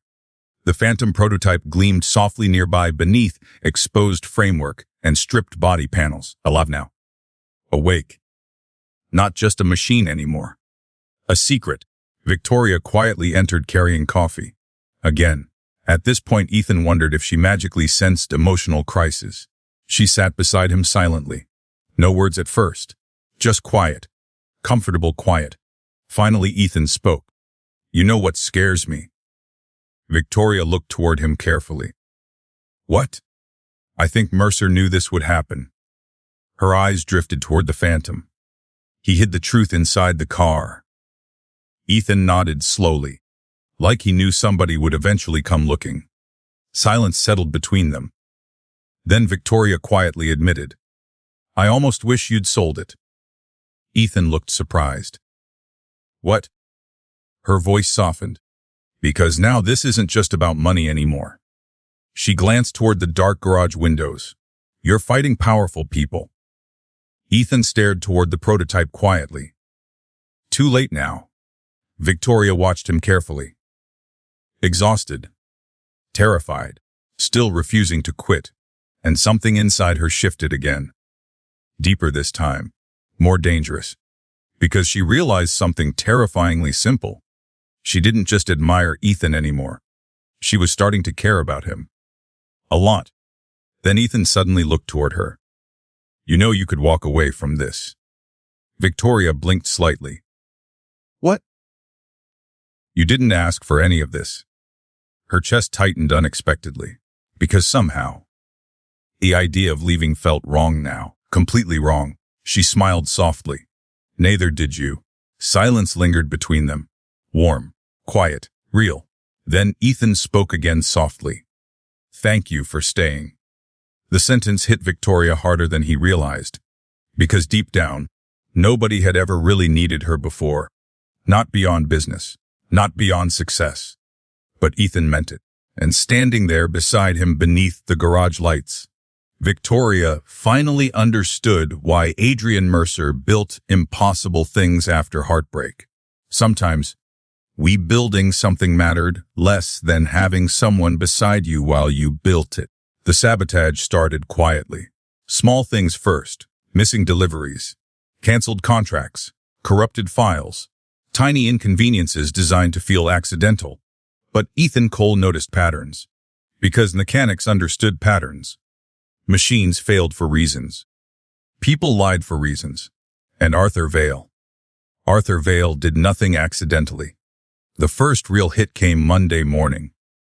Marcus Reed stormed into the garage holding his phone like he wanted to throw it through a wall. They backed out. Ethan looked up from the Phantom prototype immediately. Who? The machine shop in Denver. Marcus paced furiously now. They were supposed to fabricate the rear suspension assembly. What happened? Marcus barked out a bitter laugh. What happened is somebody offered them enough money to suddenly become too busy. Silence. Leonard looked grim but unsurprised. Vale. Obviously Vale. Noah slowly lowered his cereal spoon. Can billionaires seriously just ruin people whenever they want? Victoria answered quietly from the workbench. Usually. The honesty in her voice made Ethan look toward her. Because she didn't sound angry. She sounded ashamed.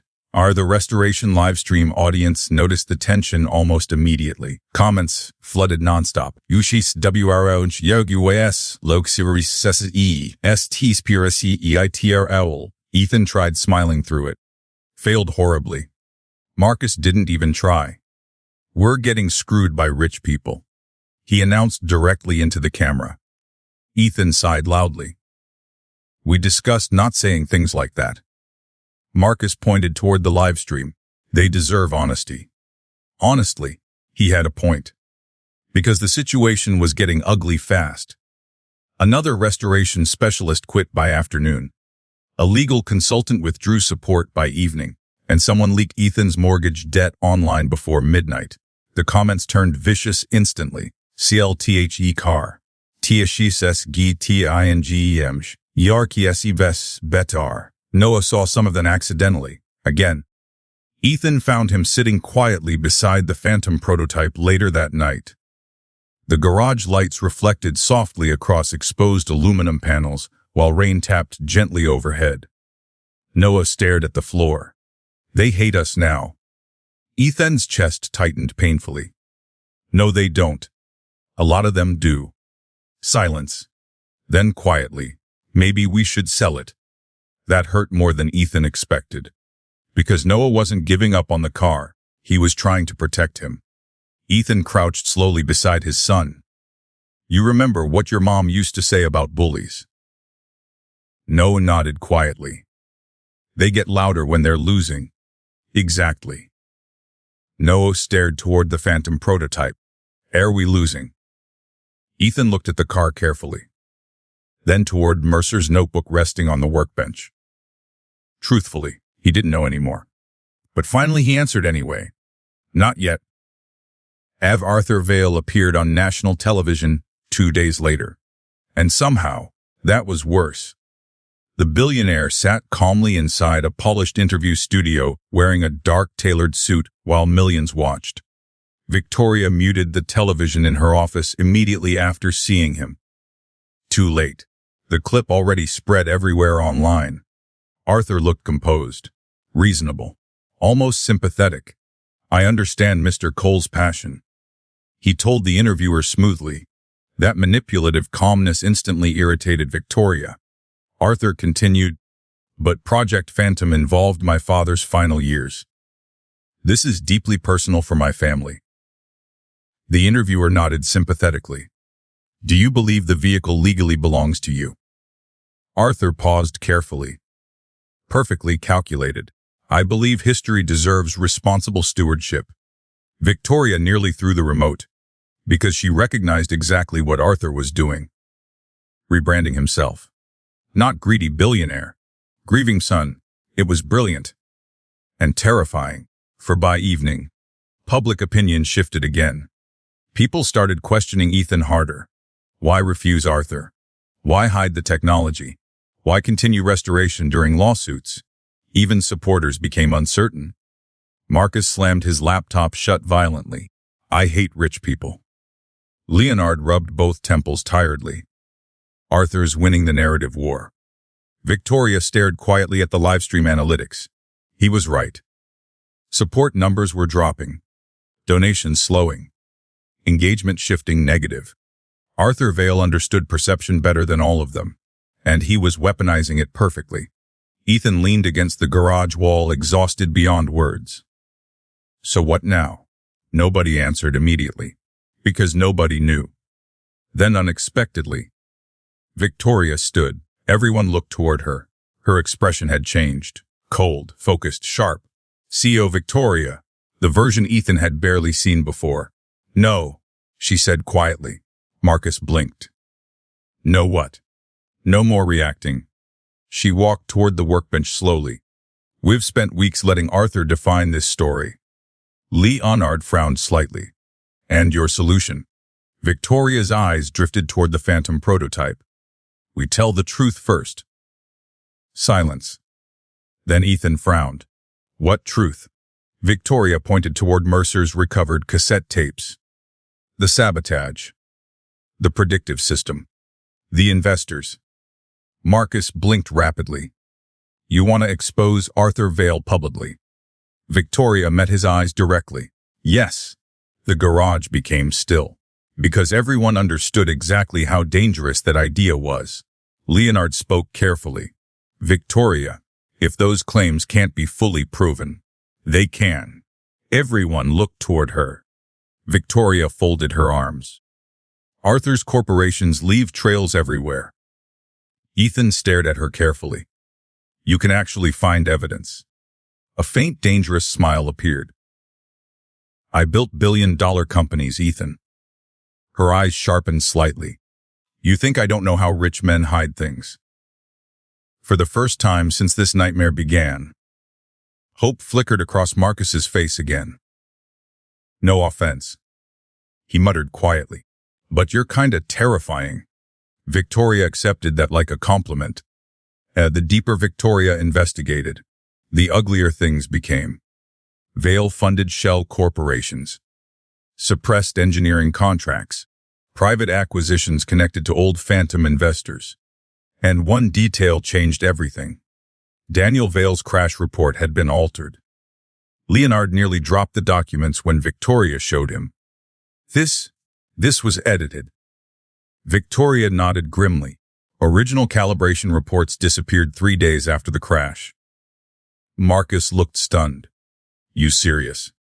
Very. Ethan stared toward the Phantom silently. Mercer had been telling the truth. All along. Noah looked confused beside the workbench. So Arthur's family blamed Mercer for something they caused. Victoria hesitated carefully. Maybe not Arthur personally, but somebody. Yes. Silence settled heavily across the garage. Then Noah quietly whispered, That's evil. Nobody argued. Later that night, Ethan found Victoria asleep at the kitchen table. Laptop open. Documents scattered everywhere. Cold coffee beside her hand. The sight hit him strangely hard. Because nobody had asked her to carry this much, she chose to. For him, for Noah, for the Phantom. Ethan quietly draped a blanket over her shoulders. Victoria stirred awake slightly. What time is it? Late. She rubbed her eyes tiredly. I found more financial transfers. You need sleep. So do you. A fair point. Ethan leaned against the kitchen counter quietly. For several seconds, neither spoke. Then Victoria looked toward him carefully. You know something weird. What? I used to think success meant controlling everything. Her voice softened. Now I'm helping restore a dead race car while fighting a billionaire conspiracy in your garage. Ethan laughed softly. When you say it out loud, it sounds insane. It is insane. But she smiled while saying it. And somehow, that mattered. Ethan studied her carefully in the dim kitchen light. Messy hair. Exhausted eyes. Still beautiful anyway. Dangerously beautiful. He realized suddenly. He didn't just trust Victoria anymore. He needed her there. That realization terrified him. Because needing people meant risking loss again. Victoria noticed him staring. What? Ethan immediately looked away. Nothing. A faint smile touched her lips. Liar. At midnight, the power went out. The entire house plunged into darkness instantly. Noah screamed upstairs. Marcus cursed somewhere in the garage. Ethan moved immediately. No! I'm okay! Victoria grabbed her phone flashlight while Leonard checked the circuit breaker outside. Then suddenly, a metallic crash echoed from the garage. Everyone froze. Marcus's voice exploded. Why? Ethan sprinted instantly. The flashlight beam cut across chaos inside the garage. Tools scattered. Workbench overturned. And the Phantom prototype. Ethan stopped breathing. Someone had slashed the exposed wiring harness completely apart. Fresh cuts. Intentional cuts. Marcus pointed furiously toward the back garage door swinging open in the wind. They ran. Ethan rushed outside into cold rain, but saw nothing except darkness and distant streetlights. Gone. Whoever did it disappeared fast. Victoria stepped beside him, breathing hard. Oh my God. Ethan stared toward the damaged garage silently. Then slowly, anger replaced shock. Not frustration, not fear, pure rage. Because this wasn't about the car anymore. Someone entered his home, near Noah. And suddenly Ethan understood exactly how dangerous this had become. A police arrived an hour later. The officers treated the incident seriously at first, until the media showed up. Then suddenly everything became cautious. Political. Careful. One officer quietly pulled Ethan aside. You should consider accepting private security. Ethan laughed bitterly. With what money? The officer hesitated. Arthur Vale's company actually offered assistance earlier this week. Ethan's expression darkened instantly. Of course they did. The officer lowered his voice slightly. Mr. Cole? A pause. Powerful people usually get what they want. Ethan stared at him coldly. Maybe they shouldn't. After police finally left, the garage sat silent again. Damaged wiring scattered across the floor beside the Phantom prototype. Marcus paced furiously. Leonard looked pale. Noah clung tightly to Ethan's side. Victoria stood near the damaged chassis staring at the cuts silently. Then, finally, she spoke. This stops now. Everyone looked toward her. Her voice sharpened.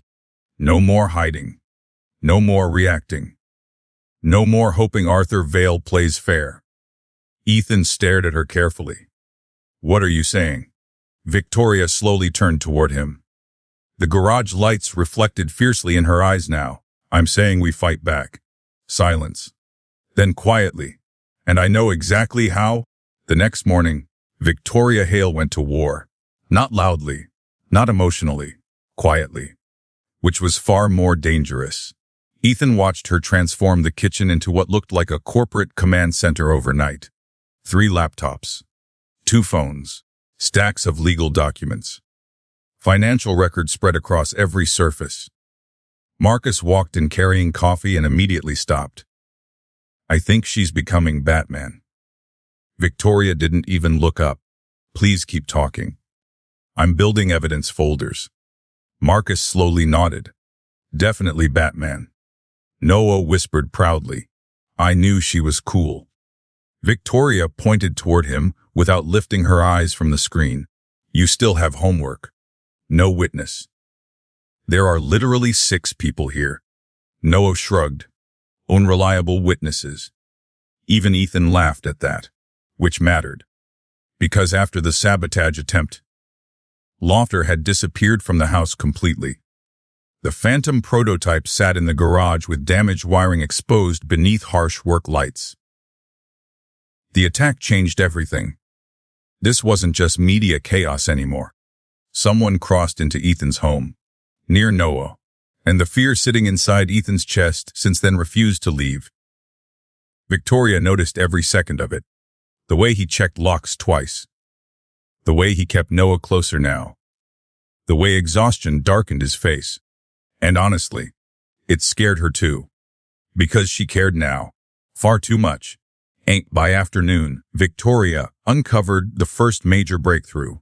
She stormed into the garage holding printed documents with the energy of someone about to commit financial violence. I found them. Everyone looked up instantly. Marcus slid out from beneath the phantom prototype. Found who? The shell companies. Leonard stood immediately. Show me. Victoria documents across the workbench. Corporate filings. Transfer records. Private acquisitions. Then she pointed toward one highlighted section. These companies purchased the original Blackridge crash investigation records in the early 1980s. Leonard's face went pale instantly. Why would anyone buy crash records? Victoria's eyes sharpened. To bury them. Silence swallowed the garage. Ethan slowly stepped closer. You're saying Arthur's family covered up sabotage? Not directly. Victoria pointed toward another name. Harrison Crowe. Marcus frowned. Who's that? Leonard answered quietly. One of the original Project Phantom investors. Victoria nodded grimly. Crowe Industries funded military automation contracts during the 70s. Noah blinked rapidly. So the evil businessmen wanted race, car robot technology. Marcus pointed proudly. Kid understands everything perfectly. Victoria continued carefully. The predictive response system Mercer built had applications beyond racing. Ethan crossed his arms. Military targeting. Yes. The garage fell silent again. Because suddenly Adrian Mercer's fear made complete sense. He didn't hide the Phantom because of money. He hid it because people were willing to kill for it. That night, Ethan uploaded the biggest live stream yet. No restoration footage. No updates. Just truth. Millions tuned in within minutes. The camera showed Ethan standing beside the Phantom prototype while Victoria, Leonard, Marcus, and Noah remained nearby. Ethan looked exhausted, determined. Real. Which was exactly why people trusted him. He stared directly into the camera. A few weeks ago, I found a rusted car in a salvage yard. Silence settled softly through the garage. I thought it was just an old machine. His eyes drifted toward the Phantom. I was wrong. Victoria watched the livestream numbers explode upward rapidly. Hundreds of thousands. Millions. More. Ethan continued calmly. This car belonged to Adrian Mercer. He held up Mercer's notebook carefully, and we now believe Project Phantom was sabotaged decades ago. The internet detonated instantly. Comments flooded at impossible speed. What? Ex post veil. Ethan remained calm. We are releasing all recovered documents publicly. Victoria uploaded the files simultaneously across multiple platforms. Marcus grinned beside the camera. Good luck deleting the internet, rich people. Leonard sighed heavily. That sentence definitely increases our legal problems. Worth it. The livestream became the largest story in America within hours. News stations interrupted broadcasts. Former engineers came forward. One retired Blackridge employee even publicly admitted evidence disappeared after the crash. And for the first time, Arthur Vale started losing control of the narrative. Unfortunately, desperate people become dangerous. At 2 a.m, Ethan woke to Noah screaming upstairs. He sprinted immediately. Victoria, who'd fallen asleep on the couch downstairs after another endless work session, ran after him instantly. Ethan burst into Noah's room. The 7-year-old sat upright, shaking violently. It's O'Hade. There was somebody outside. Their son's thin stomach dropped instantly. Victoria moved toward the window carefully. The backyard gate swung slightly in the wind. Someone had been there. Ethan immediately grabbed the baseball bat beside Noah's dresser and rushed downstairs. Marcus and Leonard appeared seconds later. The backyard was empty, but near the fence, someone had spray painted one sentence across the wood. CLTHEPTWAM. Noah saw it from the doorway. And finally, the kid broke. I hate this stupid car. Silence hit like a bomb. Noah's eyes filled instantly. I hate what it's doing to us. Ethan froze completely. Because Noah never cried. Not like this. The boy buried his face against Ethan's chest, shaking violently. I want things normal again. That sentence shattered something inside Ethan. Victoria looked away immediately. Marcus lowered his head quietly. Even Leonard looked devastated. Because suddenly none of this felt exciting anymore. No legendary restoration. No historic discovery. Just fear. Ethan wrapped both arms tightly around Noah. It's okay. No, it's not. The kid's voice cracked completely. They keep coming here. Ethan closed his eyes. Because Noah was right. And for the first time since finding the Phantom, Ethan genuinely considered ending all of it. Selling the car. Walking away. Choosing safety. Maybe Arthur Vale won. Maybe ordinary people couldn't survive wars against billionaires. At the next morning, Ethan prepared to call Arthur. He sat alone inside the garage, staring at the Phantom prototype while sunlight filtered softly through dusty windows. The restoration had progressed dramatically. The body panels gleamed now. The suspension stood rebuilt. The shape looked breathtaking. Alive. Mercer's final masterpiece was finally returning. And Ethan hated himself for wanting to give up. His hand hovered over Arthur Vale's business card again. Then, Victoria quietly entered. She immediately knew. You're thinking about selling.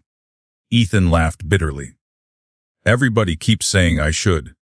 Victoria stepped closer slowly. What do you want? Silence. Long silence. Finally, Ethan answered honestly. I want Noah safe. Victoria nodded softly. Me too. The honesty in her voice stunned him slightly. Because she meant it. Not politely, not casually, deeply. Her eyes drifted toward the Phantom. But if you sell that car now... She looked back toward him carefully. Arthur Vale wins. Silence settled heavily between them. Then Victoria stepped even closer. Close enough for Ethan to notice she looked exhausted too. Close enough to see fear behind her confidence. You know why people believe in you. Ethan sighed quietly. I'm apparently too stubborn to quit. A faint smile touched her lips. No. Her voice softened. Because you keep choosing what's right even when it costs you. The garage became still. Warm. dangerously intimate. Victoria looked directly into his eyes now. And honestly, a pause. I don't think I've ever met anyone like you before. Ethan's heartbeat stumbled unexpectedly. Because nobody had looked at him like that since Sarah. Not admiration. Not pity, something deeper. Real. Victoria realized how close they stood at the exact same moment Ethan did. Neither moved away. The silence stretched, then softly, "Dad." Both jumped apart instantly. Noah stood in the garage doorway holding a blanket around himself. His eyes moved between them slowly. "Okay, now you're PR flirting." Victoria covered her face immediately. Ethan looked horrified. "No, I'm just saying. You're grounded. For observation." Marcus yelled from the kitchen. "Kids got instincts." Victoria burst out laughing despite herself. And somehow so did Ethan. Even Noah smiled a little again. The fear lifted slightly. Not gone, but lighter. 3 days later, the Phantom prototype came alive. Not fully, not yet, but enough. The rebuilt electrical systems flickered for the first time, while livestream cameras captured everything. Millions watched online. Marcus adjusted final ignition connections beneath the hood. Leonard looked seconds away from fainting. Victoria held Noah tightly beside the workbench. Ethan stood behind the wheel. The garage felt electric, terrified, hopeful, sacred. Marcus looked toward Ethan. "You ready?" Ethan stared at the steering wheel silently. Adrian Mercer touched this wheel, built this machine, poured grief into every inch of it. And now, after 50 years, the Phantom was about to breathe again. Ethan nodded slowly. Marcus connected the final cable. Power surged softly through the dashboard. Lights flickered alive. The garage exploded into cheers instantly. Noah screamed louder than everyone. "Oh my God!" Ethan's hands trembled slightly against the wheel. Then, a low mechanical hum echoed through the chassis. The Phantom awakened. Not roaring. Breathing. Alive. Victoria stared at Ethan in disbelief, because the look on his face destroyed her completely. Not pride. Not victory. Wonder. Pure childlike wonder. And in that exact moment, Victoria Hale realized she was hopelessly in love with him. Then suddenly, the garage lights died. Everything went black. Silence crashed down instantly. Marcus froze. What the hell? And outside, headlights appeared across the driveway. Black SUVs. The black SUVs blocked the entire street. Rainwater reflected across polished paint, while headlights burned through the darkness outside Ethan Cole's house. Nobody moved inside the garage. The Phantom prototype sat half awakened beneath dead overhead lights while emergency backup lamps cast pale shadows across exposed metal panels. Marcus stared toward the driveway. "Please tell me that's not who I think it is." Nobody answered, because everyone already knew. Arthur Vale. Again, Noah instinctively moved closer beside Ethan. Victoria noticed immediately. So did Ethan. That alone was enough to reignite every protective instinct in his body. The garage door slowly opened. Cold rain blew inward across the concrete floor. Then Arthur Vale stepped through the darkness. Alone this time. No lawyers. No assistants. No bodyguards. Just him. And somehow, that felt more dangerous. Arthur's eyes immediately drifted toward the Phantom prototype. Toward the illuminated dashboard. The active systems. The breathing machine Mercer built. For the first time since meeting him, Arthur Vale looked shaken. Truly shaken. "You activated it." Ethan stepped forward slightly. "Why are you here?" Arthur didn't answer immediately. Instead, he slowly approached the Phantom prototype like a man walking toward a ghost. The hum. His voice lowered quietly. "I remember that sound."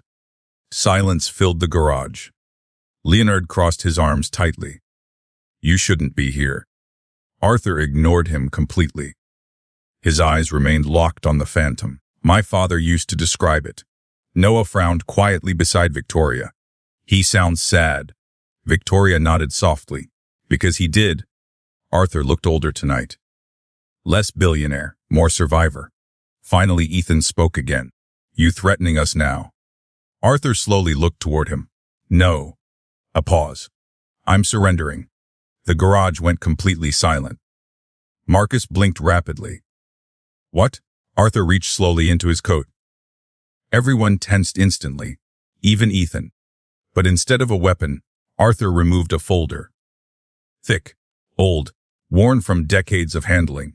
He placed it carefully onto the workbench beside Mercer's notebook. Leonard frowned immediately. What is that? Arthur's jaw tightened slightly. The truth. Nobody trusted him. Not even slightly. Marcus literally stood between Arthur and Noah while Leonard cautiously opened the folder. Inside sat original Blackridge calibration reports, private investor communications, photographs. Then Leonard froze. Completely. Oh my God. Ethan moved instantly beside him.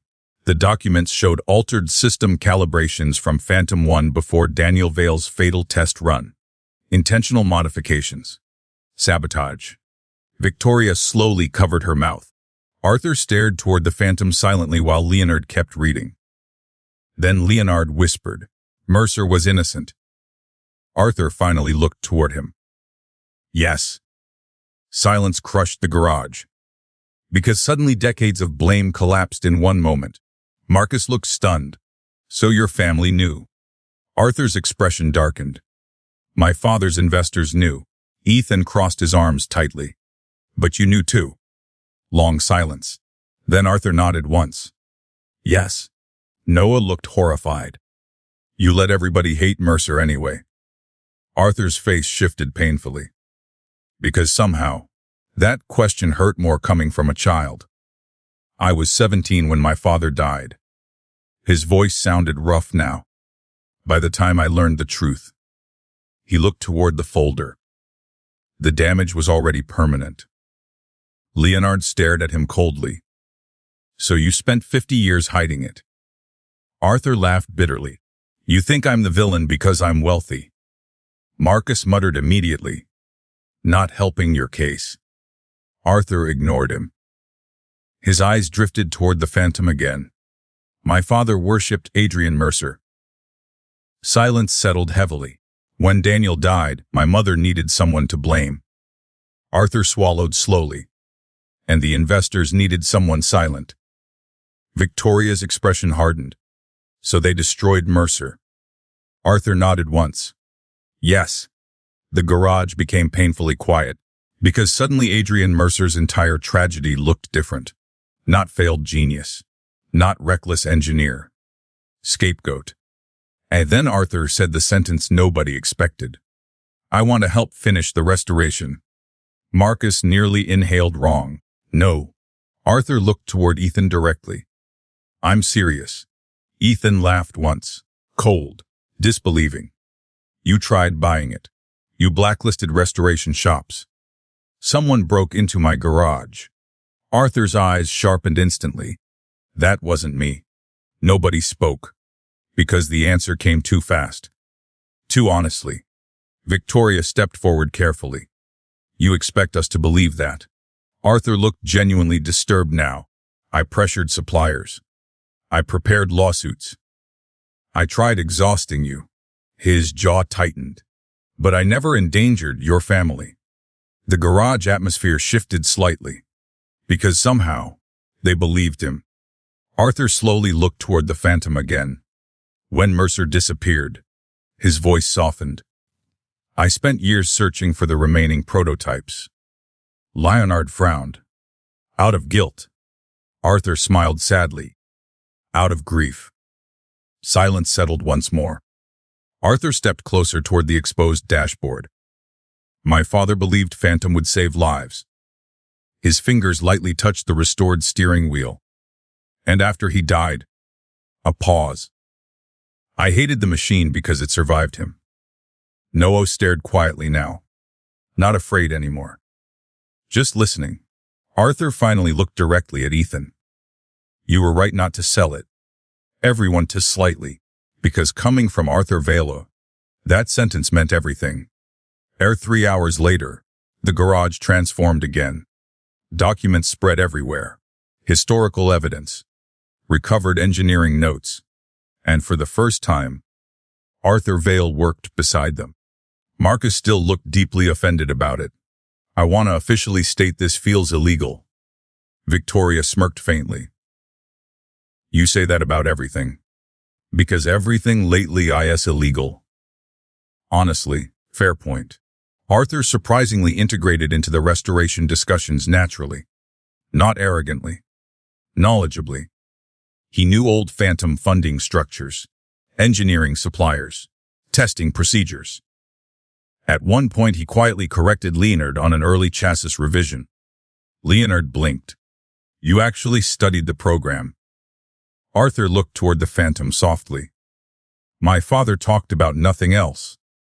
Ethan watched him carefully now, trying to reconcile the billionaire villain with the grieving son standing beside the prototype. It wasn't easy. But grief complicated people. Ethan knew that better than anyone. Late that night, Noah fell asleep on the couch inside the garage office. Marcus finally went home. Leonard collapsed in the guest room. Only Ethan and Victoria remained awake beside the phantom prototype while Arthur reviewed documents quietly nearby. Soft jazz played from an old speaker. Rain tapped against the roof. The garage glowed warm beneath restoration lights. Victoria looked exhausted. Beautifully exhausted. Ethan handed her coffee silently. You're staring again, she murmured softly.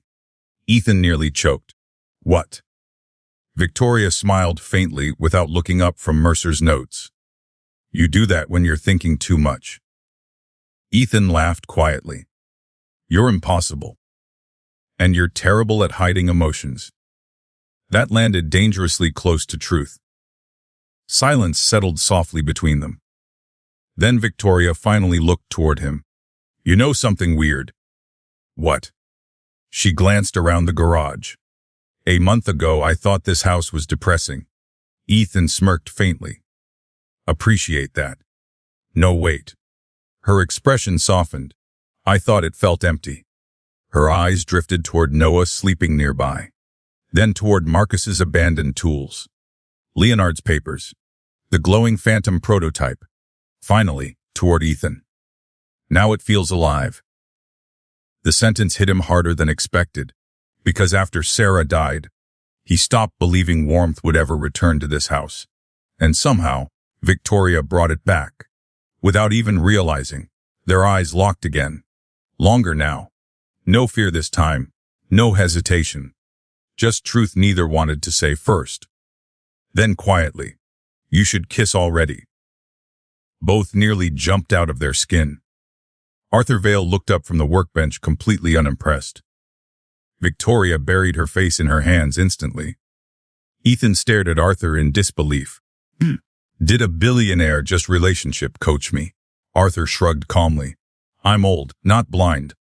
From the couch, half asleep Noah mumbled. Told you. Marcus's distant voice suddenly yelled from outside. I-H-E-A-R-D, Chech. Victoria started laughing uncontrollably. Real laughter. Messy laughter. Beautiful laughter. And Ethan realized in that exact moment he was falling in love with her too. Which terrified him completely. For 2 days later, the phantom prototype rolled outside for the first time in 50 years. The restored body shimmered beneath autumn sunlight, while thousands gathered beyond barricades outside the garage. News helicopters circled overhead. Live streams exploded worldwide. Crowds cheered loudly. The phantom looked breathtaking now. Not fully finished. Not perfect yet, but alive. Adrian Mercer's final masterpiece had returned to the world. Noah stood proudly beside Ethan wearing oversized mechanic gloves. We actually did it. Ethan stared at the car quietly. No. His voice softened. We're still doing it. Then suddenly, Arthur approached holding another folder. Ethan immediately frowned. What now? Arthur handed it over calmly. Inside sat transfer documents, ownership relinquishment, legal withdrawal, full restoration protection rights. Victoria blinked rapidly. You're walking away. Arthur looked toward the Phantom one final time. No. A faint, sad smile appeared. I'm finally letting my father go. Silence settled softly around them. Then Arthur extended one hand toward Ethan. You protected something I nearly destroyed. Ethan stared at the hand carefully, then shook it. And for the first time since finding the Phantom prototype, the war finally ended. But deep down, Ethan still didn't realize the biggest moment of his life was still coming. Because watching him from only a few feet away, Victoria Hale had already made her decision. She wasn't leaving anymore. Winter arrived the week the Phantom prototype finally drove. Not rolled. Not awakened. Drove. Snow rested lightly across the rooftops of Ravenwood Heights, while thousands gathered outside the restoration garage before sunrise. News stations lined the street. Drones hovered overhead. Fans traveled across the country just to witness it. Because somehow, a rusted, forgotten machine buried in a salvage yard had become something much bigger than a car. It became hope. Ethan Cole stood silently inside the garage staring at the Phantom beneath bright overhead lights. Finished. Completely finished. The silver body shimmered softly beneath the polished curves. Adrian Mercer designed more than 50 years earlier. Every line looked timeless. Every detail looked alive. The Phantom no longer resembled the wreck Ethan dragged home behind a tow truck. Now it looked legendary. Noah stood beside him wearing a formal jacket and mechanic gloves anyway. You're crying. Ethan wiped his face immediately. No, I'm not. You definitely are. Mind your business. Noah grinned proudly. Can't. I'm emotionally invested. Marcus barked out a laugh from across the garage. Kids become a professional menace. Leonard adjusted his tie beside the workbench.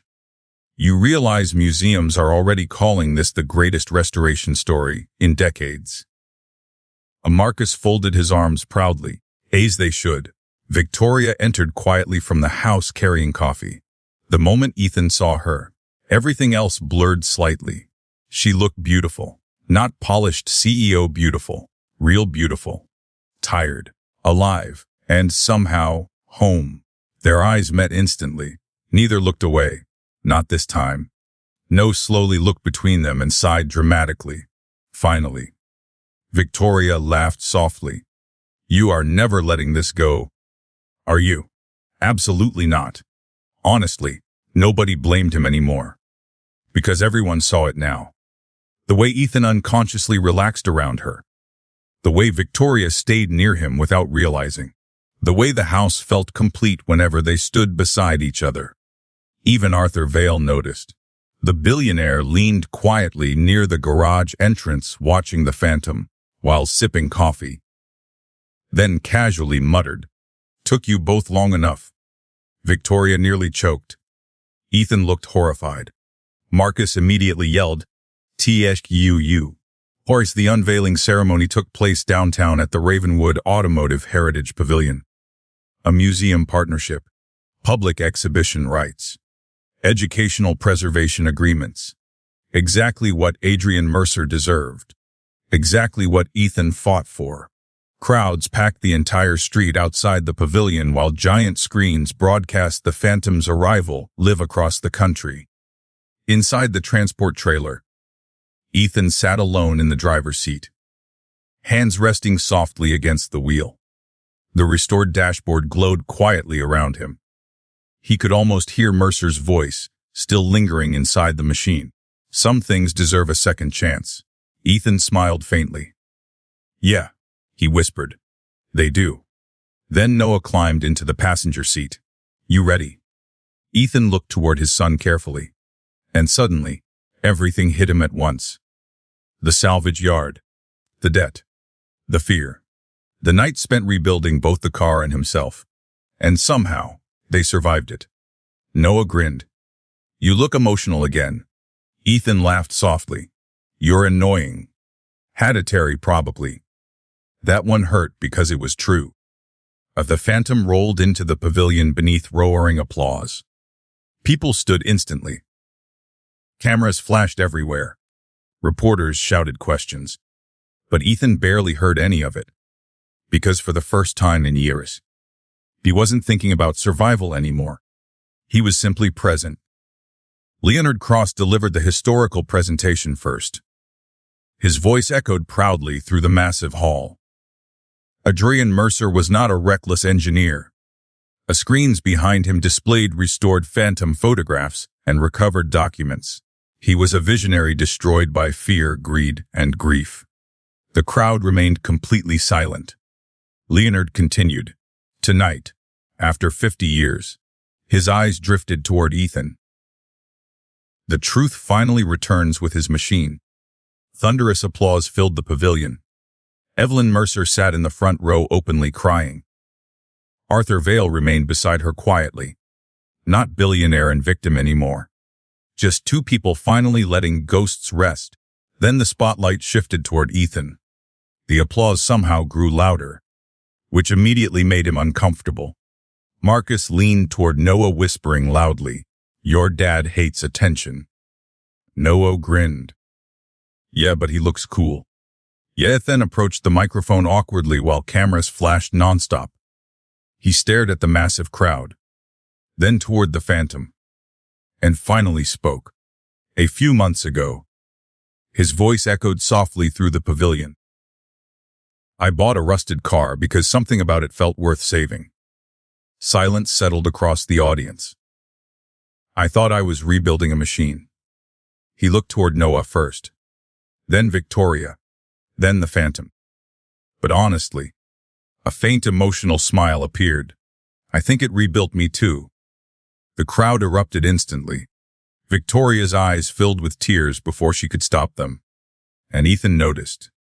Of course he noticed. He always noticed her now. The ceremony lasted hours, interviews, photographs, historical panels. But eventually, the crowd thinned, the pavilion quieted, and snow began falling softly outside the giant glass windows overlooking downtown Ravenwood. Ethan finally escaped onto the rear terrace alone. Cold air hit immediately, peaceful, quiet. For the first time all day, footsteps approached softly behind him. Victoria, of course. She stood beside him overlooking the snowy city lights. You disappeared. Needed air. She smiled faintly. You hate crowds. I hate people asking if I'm secretly a millionaire. Victoria laughed softly. Then silence settled comfortably between them. The kind of silence only existed between people who understood each other completely. Snowflakes drifted slowly around them. Victoria stared toward the city. You know. Her voice softened.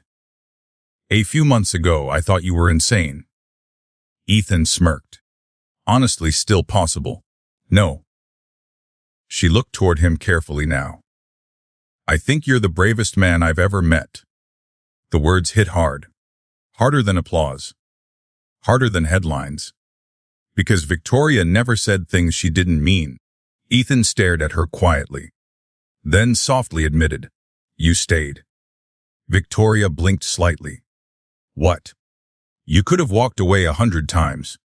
The snow settled gently against her dark coat, while city lights reflected in her eyes. But you stayed.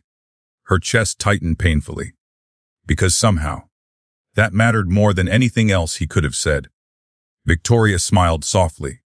I didn't want to leave. Silence. Warm, dangerous silence. Ethan stepped slightly closer, close enough to feel nervous again.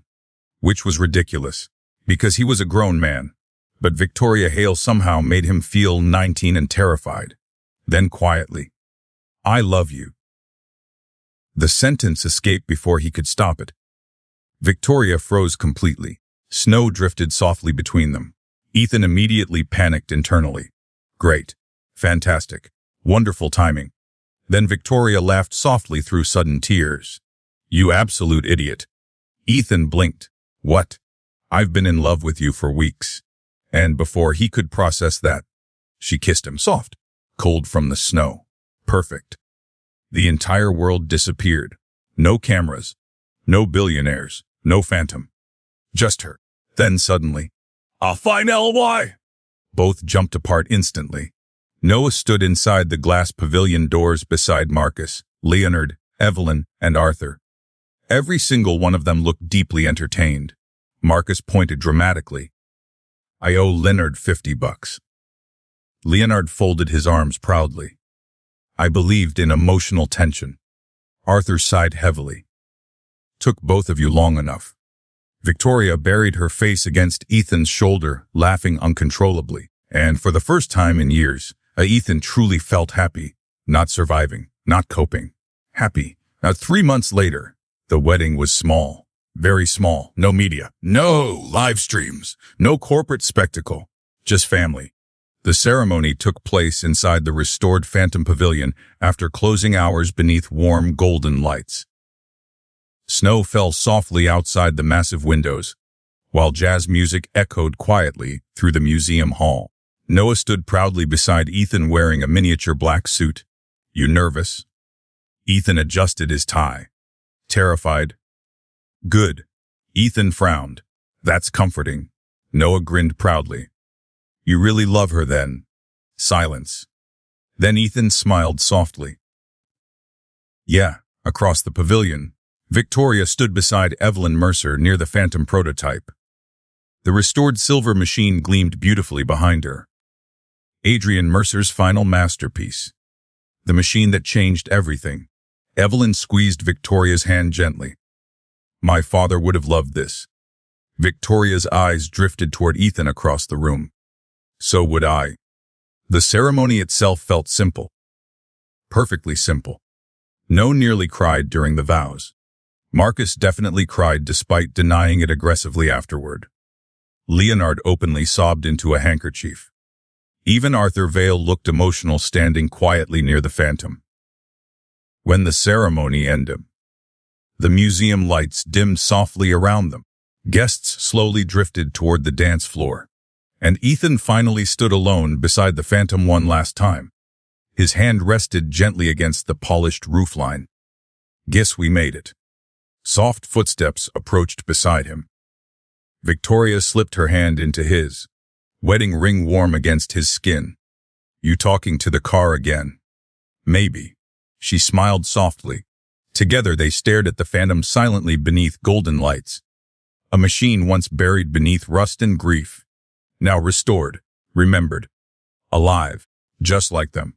Then Noah's voice echoed dramatically across the pavilion. H-E-Y-O, U-T-W-O. Both turned instantly. You're married now.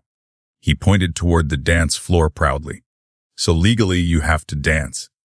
Marcus nearly collapsed laughing. Victoria smiled warmly toward Ethan. Well. She squeezed his hand gently. Guess we should listen to him.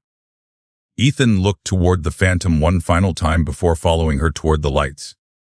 And somehow, for the first time since Sarah died, the future no longer scared him.